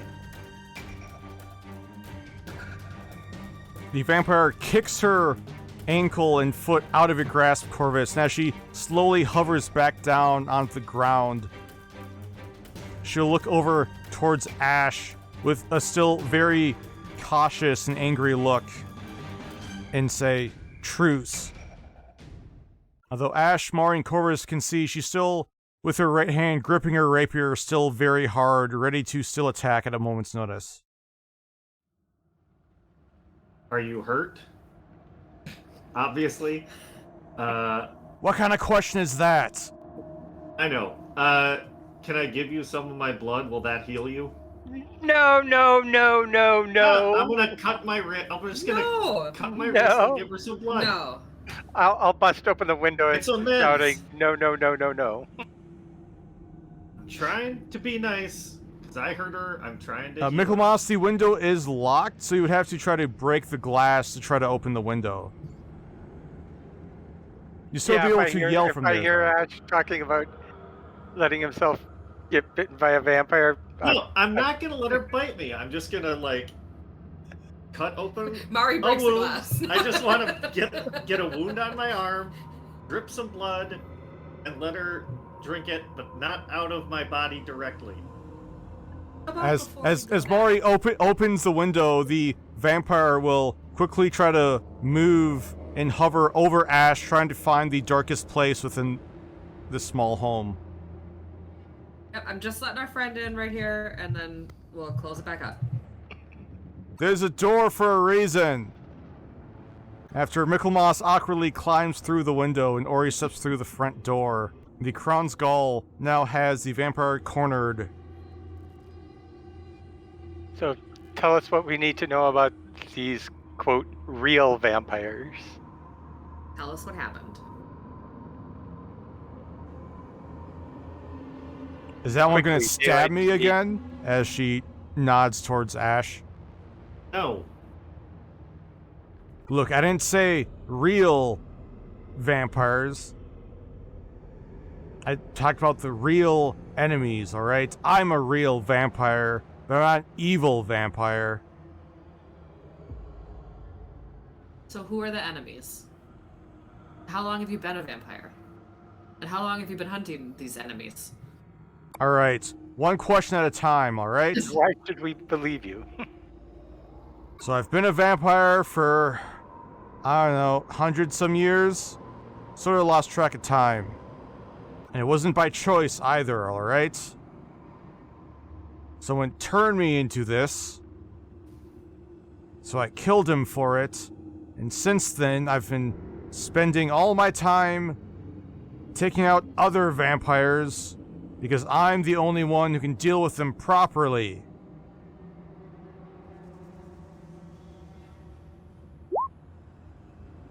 So, Zone of Truth isn't a concentration spell I cast, so she's in there. As you begin casting the spell, she'll point her rapier over towards you. And she'll say, no spells. Are you gonna finish Yes. casting the spell, Michelmas? If I don't cast it, do I lose my slot anyway? No. I'll go on my intuition. I'll be very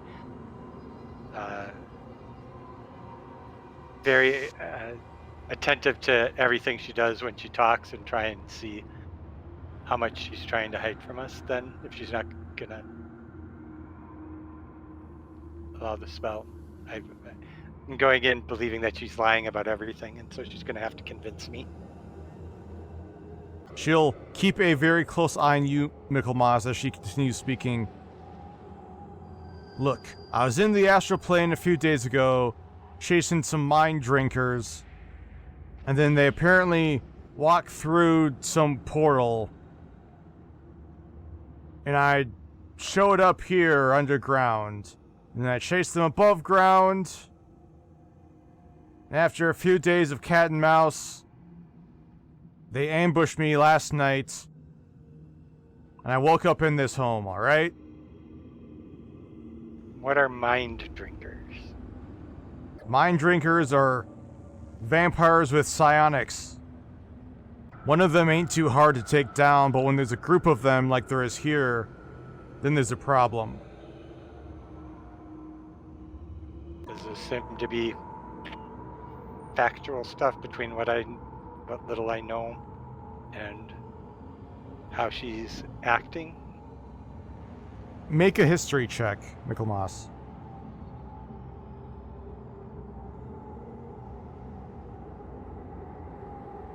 Oh, 19. Michelmas has never heard of mind drinkers before, but he has heard of beings from the astral plane who do have psionic powers, so it sounds like it could be true. Make an insight check too, Michelmas.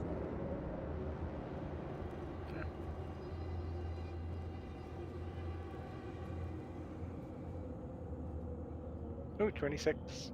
We did that time. Nice. Everything she's saying, you think she's telling the truth, but she's still very defensive. Well,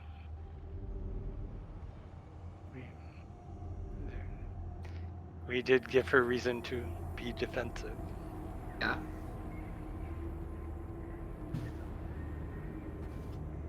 Okay, so they're still out there. Yeah, they're still out there. Can they stay in the sun, or does the sun hurt them? No, the sun hurts them. Do you know where they hole up during the day? No, I don't, but if I did, there's not a whole lot I can do about that when I'm stuck in this hut. Right, but there's a whole lot we could do about it. How many were there? How many did you end up taking down? How many do you think there still are? I mean, I've killed probably a dozen of them since I've been here. There's still at least 3 more of them. Is there something we could look for that would, like, characterize, like, where they hang out during the day? Yeah, I mean, shade. Okay. Well, you're delightful. Thank you. You're just a ray of sunshine. I've been told that. Well, how can we help? Mari, make a persuasion check.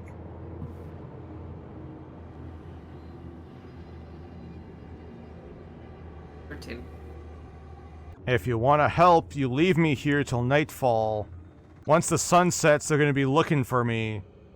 So if y'all really think you're the high and mighty adventurers you claim to be, you wait around the outside of this hut and wait for them to come to you.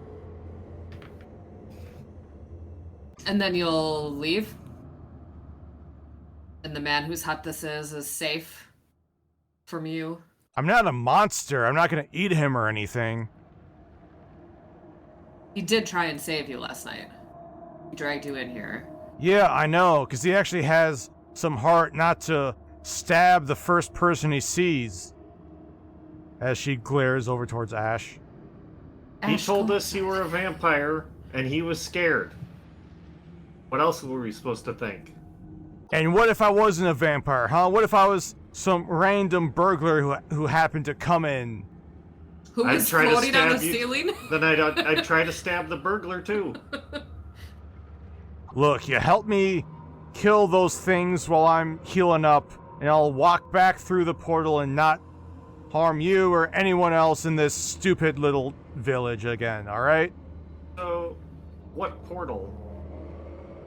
Did it happen to be in a cave full of amethyst crystals? She'll look at you with an angry look, Ash, and she'll say, "Weren't you listening? I already told you. I came in through a portal underground and worked my way up here. And yes, the cave did just so happen to have some purple rocks in the wall." Yeah, so that portal's gone. We closed it last night. What do you mean you closed it? There were other creatures coming out of it, and we closed the portal. Oh. The vampire just holds her head down on one of her heads as she just sort of shakes her head. Clearly stressed out from this. And then she just says, "Well, I guess I won't be returning back to the astral plane." Yeah, sorry about that. Apology not accepted. Alright. This is getting nowhere fast. Of course we'll help you take care of the rest of these vampires while you're healing. Anything we can do to help you get back where you came from, we can certainly try and help with that as well. But first things first, you heal up. You're fine to stay here until tonight. And then we'll take care of those things. Deal. Then Mari's gonna walk out.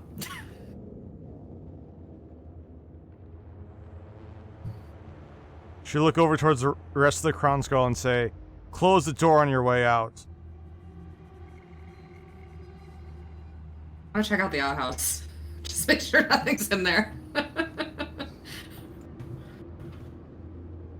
I'll whisper to Ash. Like, do you see any tracks here? Can we figure out maybe where the others went or where they came from? Ash, make a survival check. While that's going on, Mari goes over towards the outhouse and appears to be a very normal, smelly-looking outhouse. Just wanted to make sure one of them wasn't holed up in there. Outhouse is clear, guys. I don't think I see anything. Ash, unfortunately, does not see many other tracks from that would lead him to believe they belong to any vampires. While we're here, I want to go check on Gloria's husband's grave, and does it still look as it did when we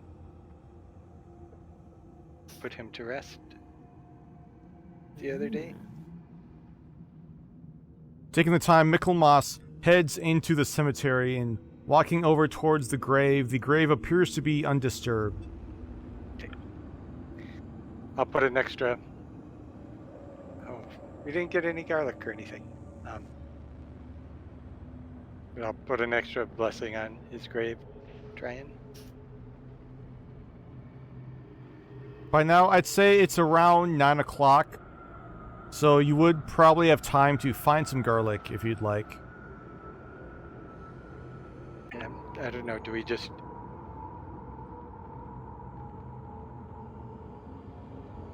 I don't know that anything we know about regular vampires applies to mind-drinking vampires, so... Yeah.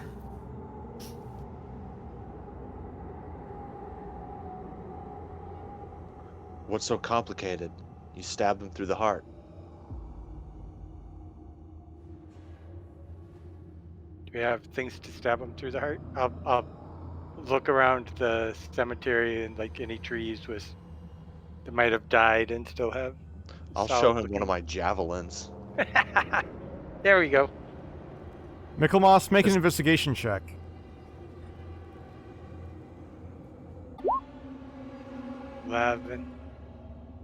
Michelmas finds some branches which apparently have broken off and fallen down next to some trees, but none of them appear to be thick or strong enough to really act as a stake to pierce the heart of a vampire.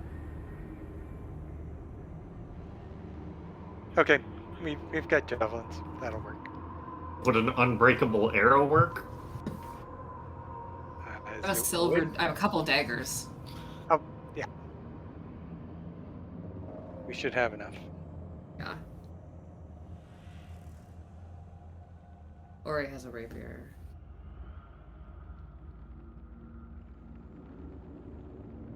So she wants us to hide outside the cabin tonight, and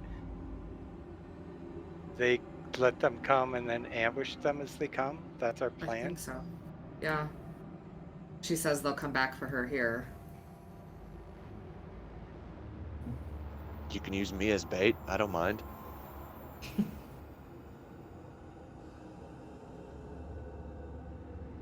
Don't think we need to use anybody as bait. Oh, but it would be fun.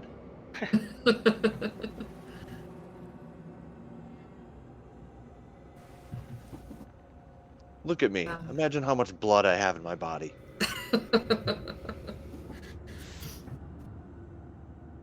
I don't have any better ideas, but I don't see how we can hide anywhere. You could all hide inside. You can hide in the outhouse. Might not smell that great. You can hide in the outhouse.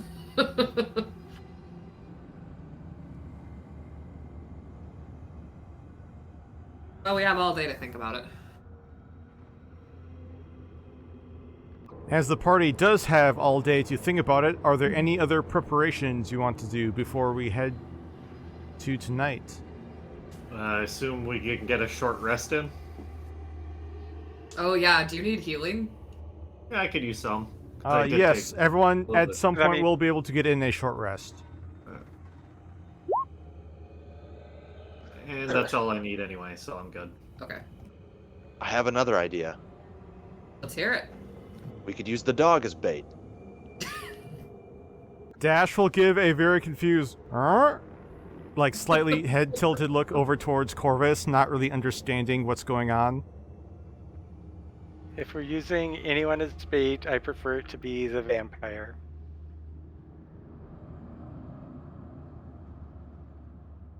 She volunteered, and good on her. Yep.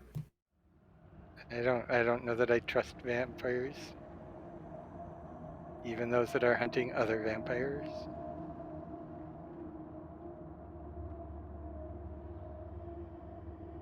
Trust her as much as I need to get this done. I guess. Let's use me. Pretend, tie me up, but don't tie the ropes completely. That'll be irresistible.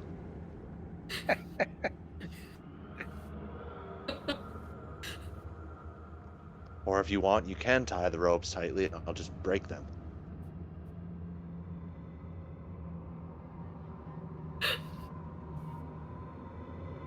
All right.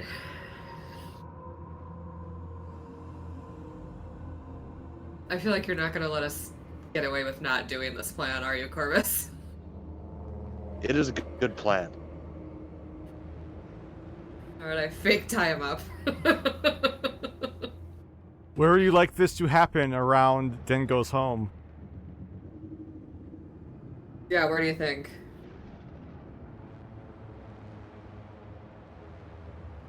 Do you want to be right out there in the path? Somewhere obvious.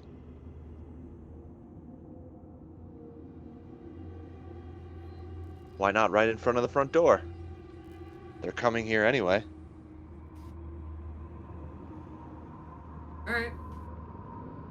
It's not one of the craziest plans we've ever had. Yeah, we've had worse ideas. I can't think of anything I want to do to plan or prepare, so. Yeah, same.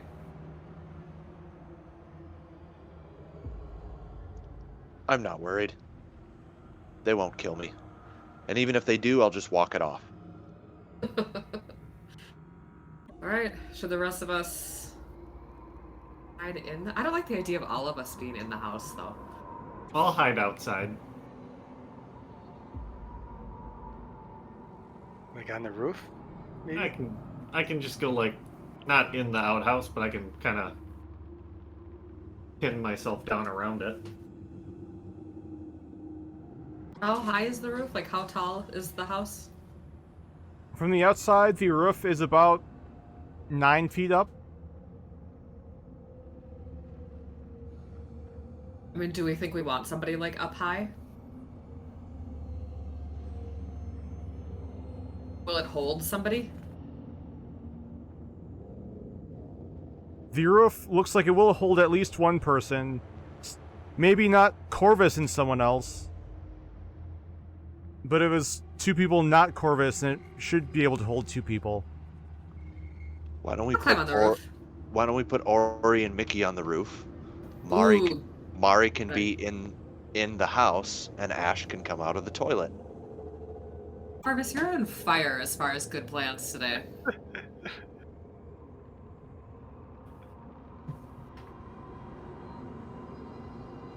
Just make sure you keep one eye on the vampire. I got it. Alright, let's do that. So they're on the roof. Hearing this plan, Dash will give a ruff, ruff, wondering what he needs to do. Dash, why don't you come in the house with me? Keep an eye on the vampire. Dash will give a very happy bark, and as soon as he walks in and sees the vampire, he immediately looks scared and starts walking back out of the house. It's okay, buddy, but do whatever you feel comfortable doing. Just be careful. Make good choices. Mari, make an animal handling check.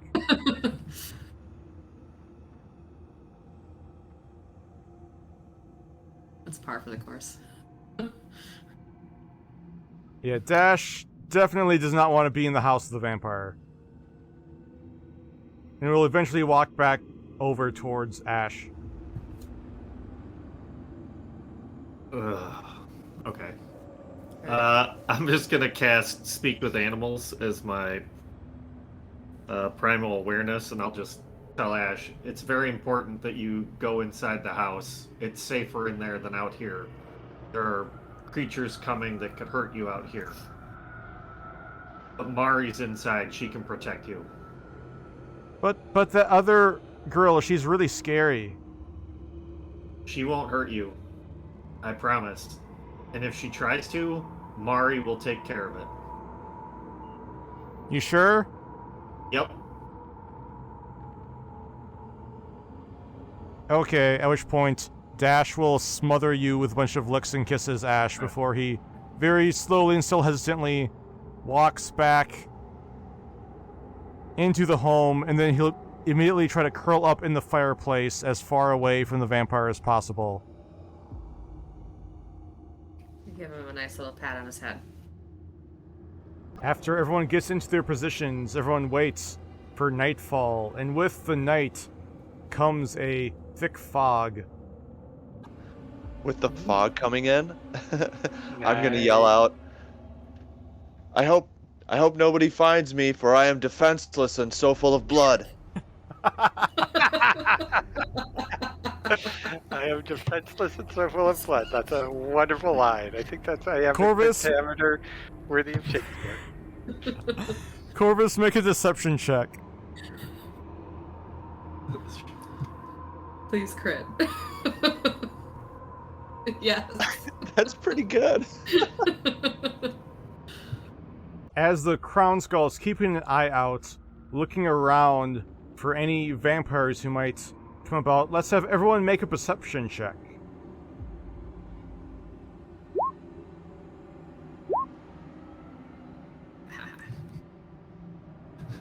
Inside the house.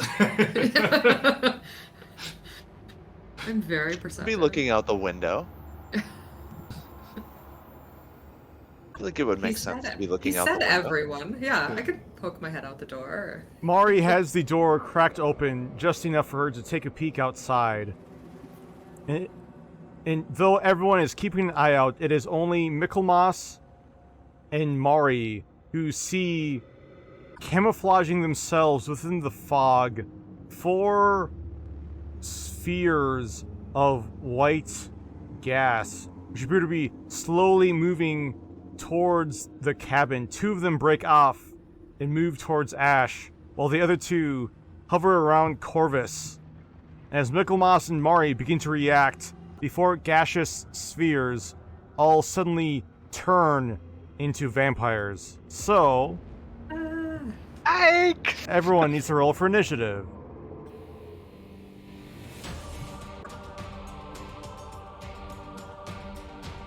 Ash, with his alert senses, sees a vampire appear right in front of him, while at the same time realizing there's a vampire right behind him that is about to attack.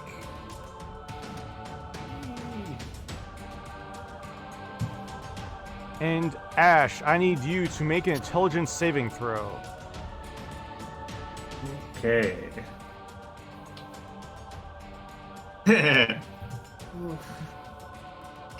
That is a failure. And as Ash turns around, he suddenly feels this sharp pain in his mind as he takes 39 points of psychic damage. Oh! Yeah! As he Wow. feels his very thoughts and mind get pulled out of his body through the psionic power of this vampire. That will take us to Corvus, who can still who can react with his new level 7 feature. I'm going to enter my rage, first thing. And then I'm going to shout, "Haha, you are fools! I am not defenseless!" And make a reckless attack using my Great Weapon Master against each one of them. 1 on each. So I'll target orange first.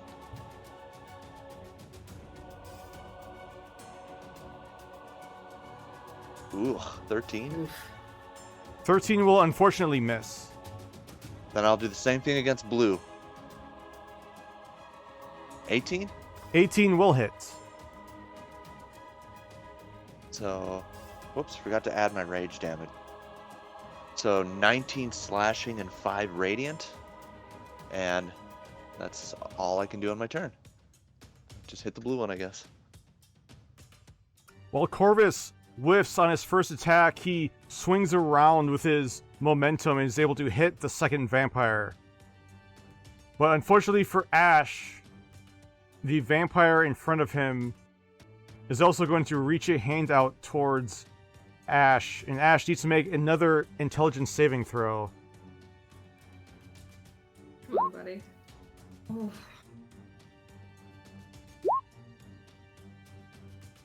As I'm on Ash the ground. suddenly feels his mind get raked for another 31 points of psychic damage as the ranger falls down to the ground unconscious and dying.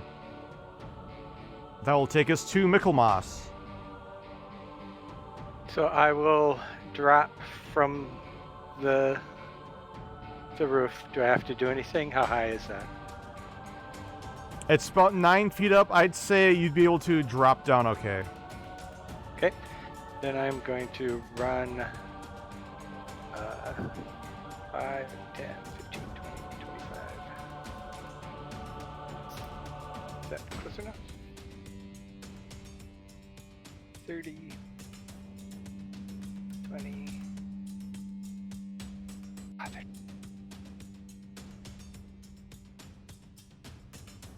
They are too far apart. I'll stay on this side, and red, green, and blue as my action. I'll pull out my holy symbol and tell them, damned creatures, be gone, go back to whence you came. And use my channel divinity.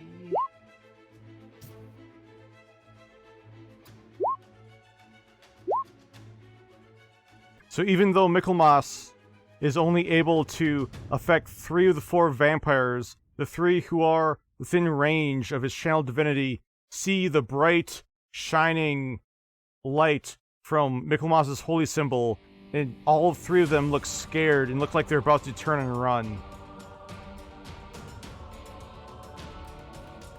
And then third level healing word to get Ash back up at 14 point. Hey.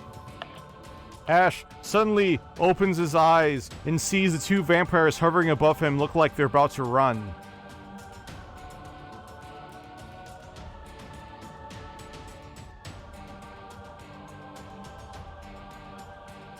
Then I'm done. Sorry, I was muted myself before I talked. And with that is now Ash's turn. Okay, so I'm going to bonus action cast Zephyr Strike on myself, use half my movement to stand up, and then just go 5, 10, and 15 feet away. Those ones.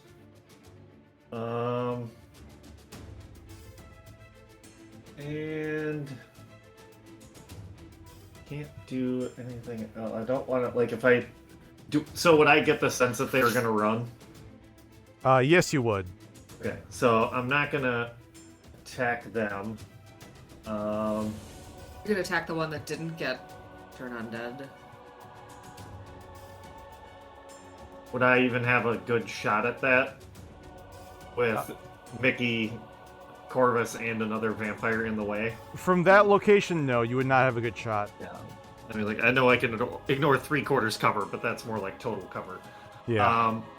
So, yeah, I'll just get up, move away, and then that'll be my turn. Alright. This first vampire is going to fly and dash to move 60 feet away. And doing so will provoke an opportunity attack from Corvus. I mean, I know you guys don't want me to, but I'm going to. I mean, I think we gotta kill him. You think Corvus is gonna let a monster get away? Come on. That's fine. He used his action to do something other than attack you, so Yeah. Well, 17 to hit 17 will hit. for 13 slashing. That vampire who Corvus was able to already hit once for a big attack is now very slowly leaking blood out of its wounds as it's flying away scared of Michelmas. once he hits it, it's no longer scared. I have no regrets. Alright, so I'll say, because it did take damage from the opportunity attack, it stopped its movement there in front of the door, but it still will use its... that still be the end of its turn. The other vampire next to Corvus, however, is going to use its own Mind Siphon against Corvus. So Corvus, make an intelligence saving throw. Hold on. I'm gonna use Fanatical Focus to re-roll that. You got it. Never mind. 6. Unfortunately, that is still a failure, as Corvus takes 25 psychic damage as he feels the sharp pain inside his head. That'll take us to Ori. I said I was gonna do it. I'm gonna do it. Or he's gonna fireball green and red. It's a 20-foot radius. Yes, 20-foot radius. That should get both of them. And it should not touch Ash. Right? You can drop Just it blow far up enough. Yeah. Just blow up that Blow up the outhouse. Fine. Ooh, a burning outhouse. I bet that smells great. So let's see here. At a level 3. So it's 27 to the one, and then half that, so 13 to the other. Yes, Ori used the outhouse as the center point, and while the one slightly farther away was able to avoid most of the fire, the other one takes the full fire damage. As the fireballer sees, everyone sees the outhouse is now on fire. And then I might as well... I can quicken cast, like, magic missiles or something. You can quicken cast a cantrip, because you can only cast one non-can't... You can't cast more than 2 level spells a turn. Silvery barbs. Well, no. Fireball's good enough. I'll call that good. With that is now Mari's turn. Okay.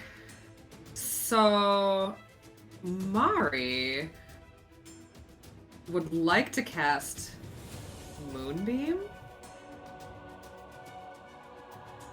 Let me put that... Okay, so it's a 5-foot radius.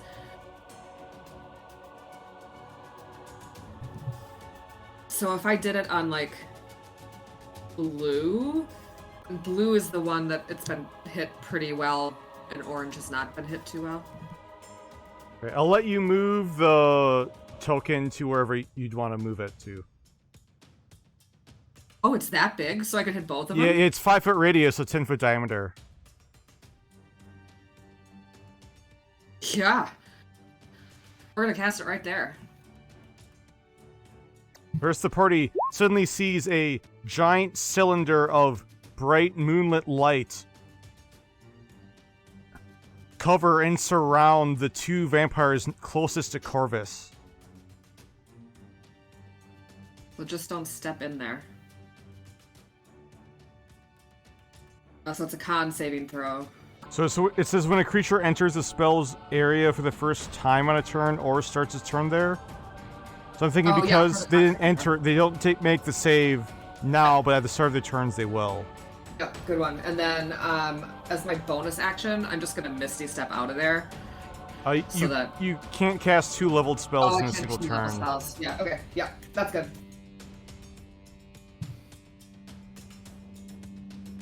So Alright. With the fireball ending the turn undead, this vampire is going to fly back up towards Ash and double check to see if it can mind cipher again. It cannot, so instead it's going to make 2 attacks against Ash. First with an unarmed strike.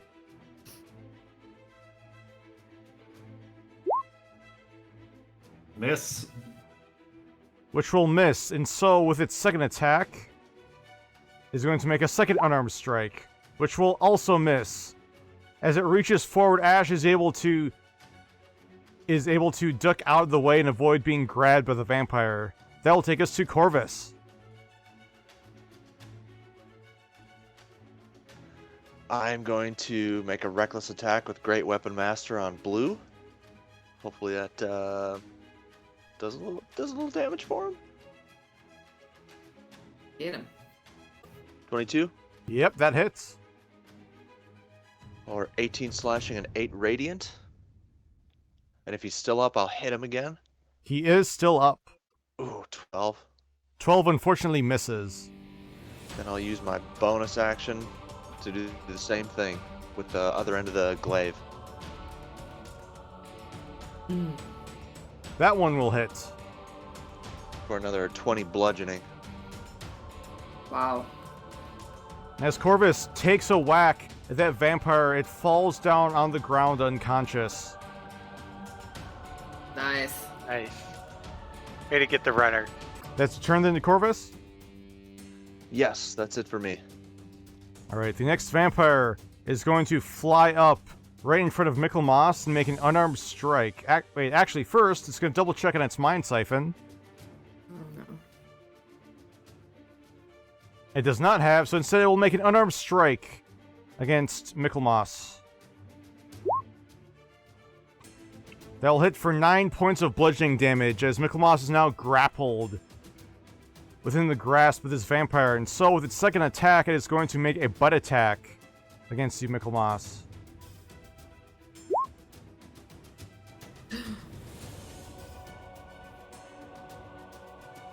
Which will hit for 11 points of piercing damage and 18 points of necrotic damage.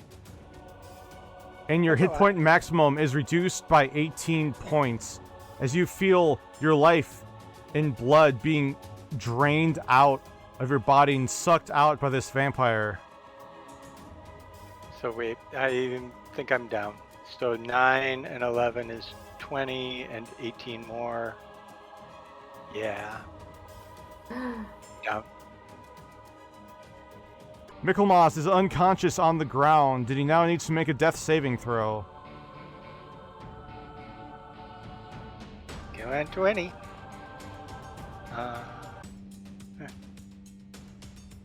17, so that's good. Yes, Michelmas has 1 success, and with that, we now move to Ash. Okay, I'm going to invoke my Zephyr Strike ability and give myself advantage on this next attack. I'm going to take a rapier attack at red. 22 to hit. That will hit. Okay, so I get 5 piercing plus Colossus Slayer plus sneak attack. For 17 total damage. And then I will attack again with my rapier, just normally. I don't think 11's going to do it. 11 is going to miss, unfortunately. While it wasn't prepared for your first rapier strike, it was able to dodge and avoid the second one. And then, as I still have Zephyr Strike going, I'm just going to move over here next to green just to try to get their attention so they don't start wailing away at Mickey. And that'll be my turn. The vampire next to Corvus is going to reach a hand towards the large half-orc barbarian and make Corvus do another intelligence saving throw. He's got to do his Moonbeam still up, so he's got to Oh, that's right. Moonbeam first, so... A con saving throw. Con save. 14 is the DC. That's a failure. Perfect, so then he takes... Do you want to just use the one I did earlier on accident, or do you want me to just do it again? Oh, you can do it again. 17 radiant. The vampire screams in pain from the radiant damage that only makes him even more set on trying to siphon out of the target closest to him. So, Corvus, intelligence saving throw. Did not mean to do that at advantage, but I failed either way. +3. Yes, even though Corvus is Well. within the aura of protection from Mari, he still feels his mind wrecked by more psychic damage as his thoughts get muddled. And with that, it is now Ori's turn. Okay, so I'm going to...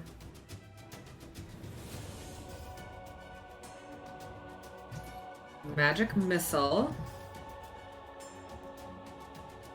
I'm gonna Magic Missile at a 3rd level? I guess that'll be green. I guess that'll be 5 magic missiles at green.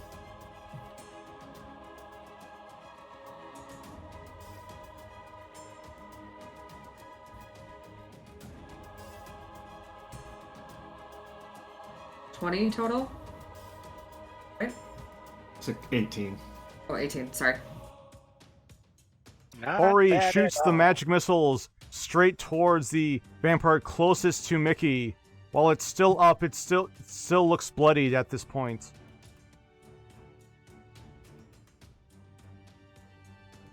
Okay.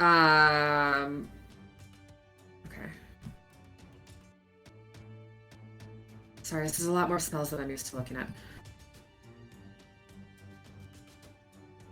Can I Mind Sliver him too? Yes, you could Mind Sliver as a bonus action using your sorcery points. Okay, I'll do that too.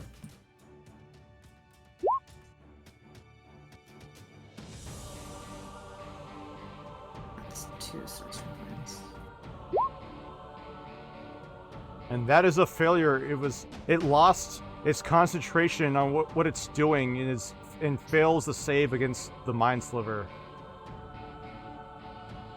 Beautiful. That is Ori's turn. That'll take us to Mari. Sorry. Okay, if I'm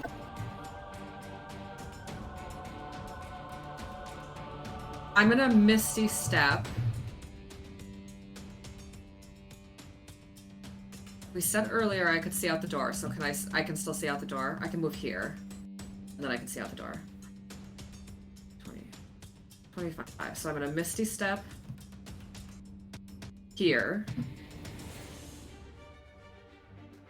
I'm gonna move.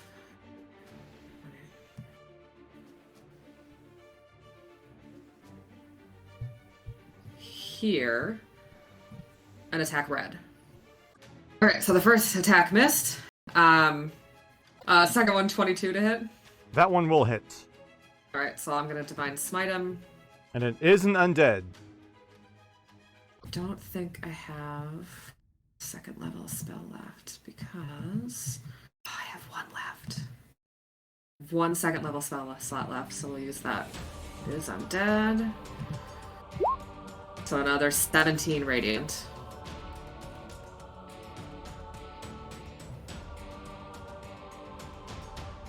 That vampire lets out a scream of pain and is looking very injured, but is not quite dead yet. That is my turn.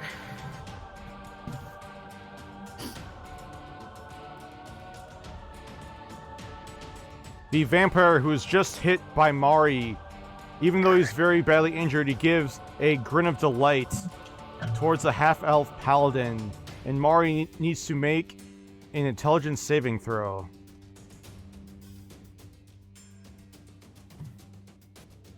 Seven. Mari feels her mind hit with a powerful psychic energy, and she takes 38 points of psychic damage. It's nothing. And with Mari shrugging off the mind siphon, it is now Corvus's turn. Right in front of me, 2 reckless attacks using Great Weapon Master.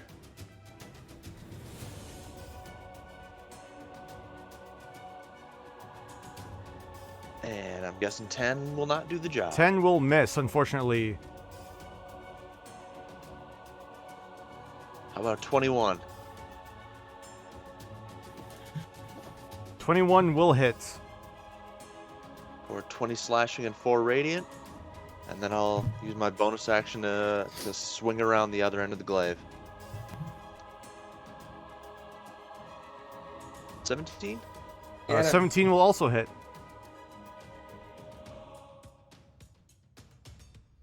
For another 19 bludgeoning. And I'm gonna end my turn. Oh, you know what? I'm gonna provoke the opportunity attack.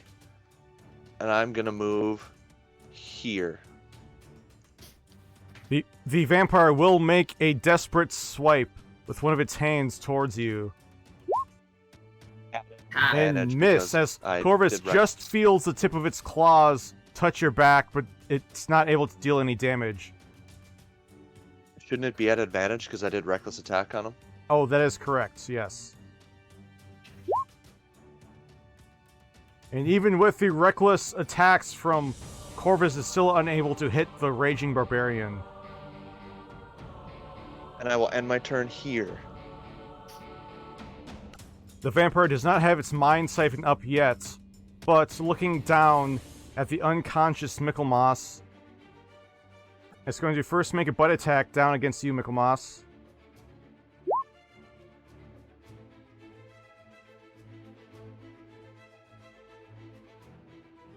Armor class 15 if I still get my shield while I'm unconscious.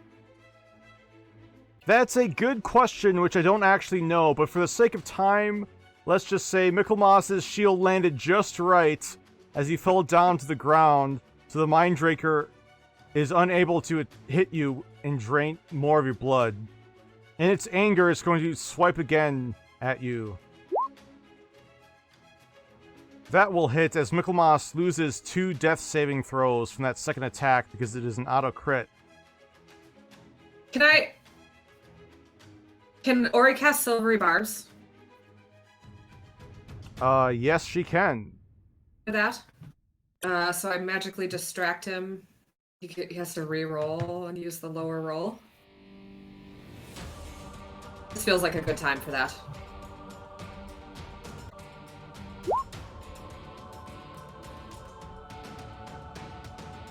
The vampire, determined to kill off Michelmas, is unable to do so as it feels the enchantment magic from Ori's silvery barbs distract it and it whiffs on its strike.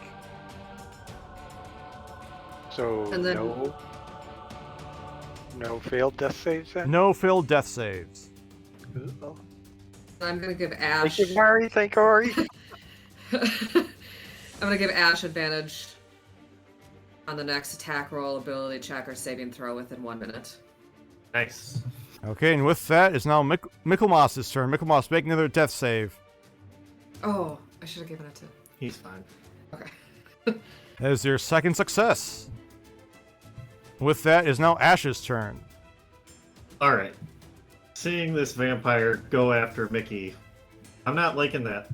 So, with the newly found advantage that I have, I'm going to attack the green one. Nice. I think a 27 might hit. That definitely hits.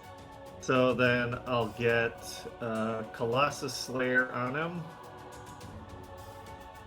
×2 and sneak attack ×2. Nice rolls. 9, 19 plus 12, 31 damage. The vampire did not like that and now has its eyes turned towards you, Ash. Is that dead Good, yet? that's what I want. And then I'm going to just take another stab at it with my rapier. 18 to hit. That will hit. Okay. And that's for 7 damage. And then... And with that last strike, it is now finally dead and as it falls down to the ground. Beautiful. And then with my bonus action, I am going to cast Healing Spirit, and I'm going to put it basically right on top of Mickey. So then when when he starts his turn there, he'll get a d6 of healing. Nice. Thank Oh. you. Mari, make a Constitution saving throw to see if you still have Moonbeam. Yeah. And I think I get that advantage with Warcaster. Yes. You need a 19.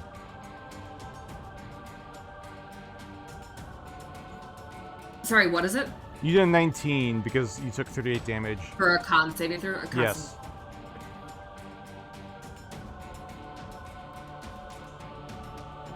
Hey! Even Get it getting on her the mind screen. siphoned, Mari is still able to maintain concentration.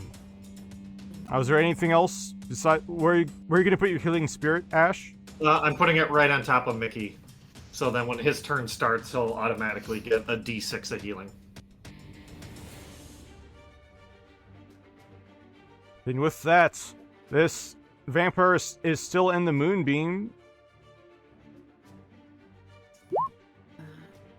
And takes half damage from the Moonbeam spell. So that is... Wait. 10 radiant.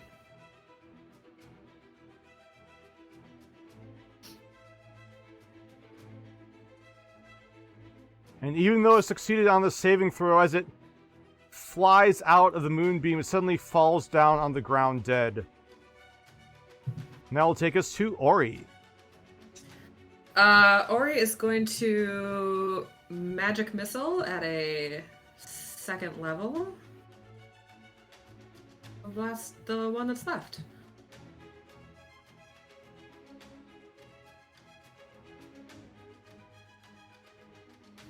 So it's 3, I think, right? At 2nd level, it's 4. 14. How would Ori like to do this? I think she's smiling as she's casting it, and as they like shoot out of her fingers. Is that how that works? She's just like directing them, like it's almost like a violent direction. She's just like throwing them, hitting them right in the face. And with Ori very aggressively and very angrily throwing the magic missiles straight towards the last vampire for having Michelmas almost die, the vampire can all he can do is watch as the magic missiles shoot straight into his face before he falls back down the ground dead. And with that, the clearing falls silent, save for the sound of Michelmas opening his eyes and getting in a much-needed breath as he gets healed for 1d6 hit points. He can have all 4 of them. I'll just give you all 4d6. So you can have 21. Nice. Thank you. Yep. How long is my hit point maximum down? For a long rest, I think. Correct. It is down until you finish a long rest. So that brought me almost up to as much as I could get. I just sit here thinking for a while. I'm just gonna bust. Okay, so I dropped the moonbeam, and I'm gonna bust into this house and say, where were you? The vampire will just look at Mari and very bluntly say, "Can't you see I'm still injured?" I tried to heal her earlier. You guys wouldn't let me. I feel like you could have helped a little, but we handled it just like we thought we would. Yeah, well, with the way y'all were talking, it didn't sound like you needed my help. And look, you didn't actually need my help, so we were all correct, weren't we? Mm-hmm. I come back out of the house and I help Ori off the roof. She jumps down. Dash will run out, and seeing Michelmas on the ground, will jump on top of Mickey and give Mickey a lot of loving licks. I'll distractedly pet him. I'm contemplating thoughts about life and death and the afterworld. Did I see anything from the afterworld or not? You did not know, because you just fell unconscious. Okay. That was a close call. Yeah. I would like to pick Mickey up off the ground and say, You took that hit well. I kind of stare blankly at Corvus. Thank you, I think. Yeah, I guess my hiding spot wasn't too good. They found me right away. Yeah. Yeah, that escalated quickly. Let's We go back won, to didn't the we? end. It was a good plan. It was a very good plan. Corvus, your acting skills were just like so good. Amazing. Is there anything like on the bodies that might give us information about where they came from or why or Make an investigation check. they're working with? Can I do an investigation too? That seems to be my thing. Yes, you can. Yeah, very on par that you would. Unfortunately for Ash and Mickey, they don't find anything on the bodies of the vampires. Also, unfortunately for Ash and Mickey, as they're looking through the bodies right there, they hear this strange, almost scraping-like sound on the ground on the other side of the burning outhouse. As they stand and look, both of them, along with the rest of the party, see these strange abominations, two different forms, slowly pick themselves up off the ground. What the heck? Do you And have the a larger party picture of them? sees Okay, there we the party sees two mind flayers, but unlike the purple-skinned and somewhat regal and well-dressed form of the one they saw before, these two are wearing tattered clothes. Their skin is a sickly blue color, and their long, open tentacles and mouth are filled with rows of long vampire-like fangs. As they both let out a loud, primal scream, we're going to end the episode here. go. Oh. Ooh. This is Wow, not Jacob, ideal. that was quite the episode. Thank you so much for watching, everyone, and we will see you next week.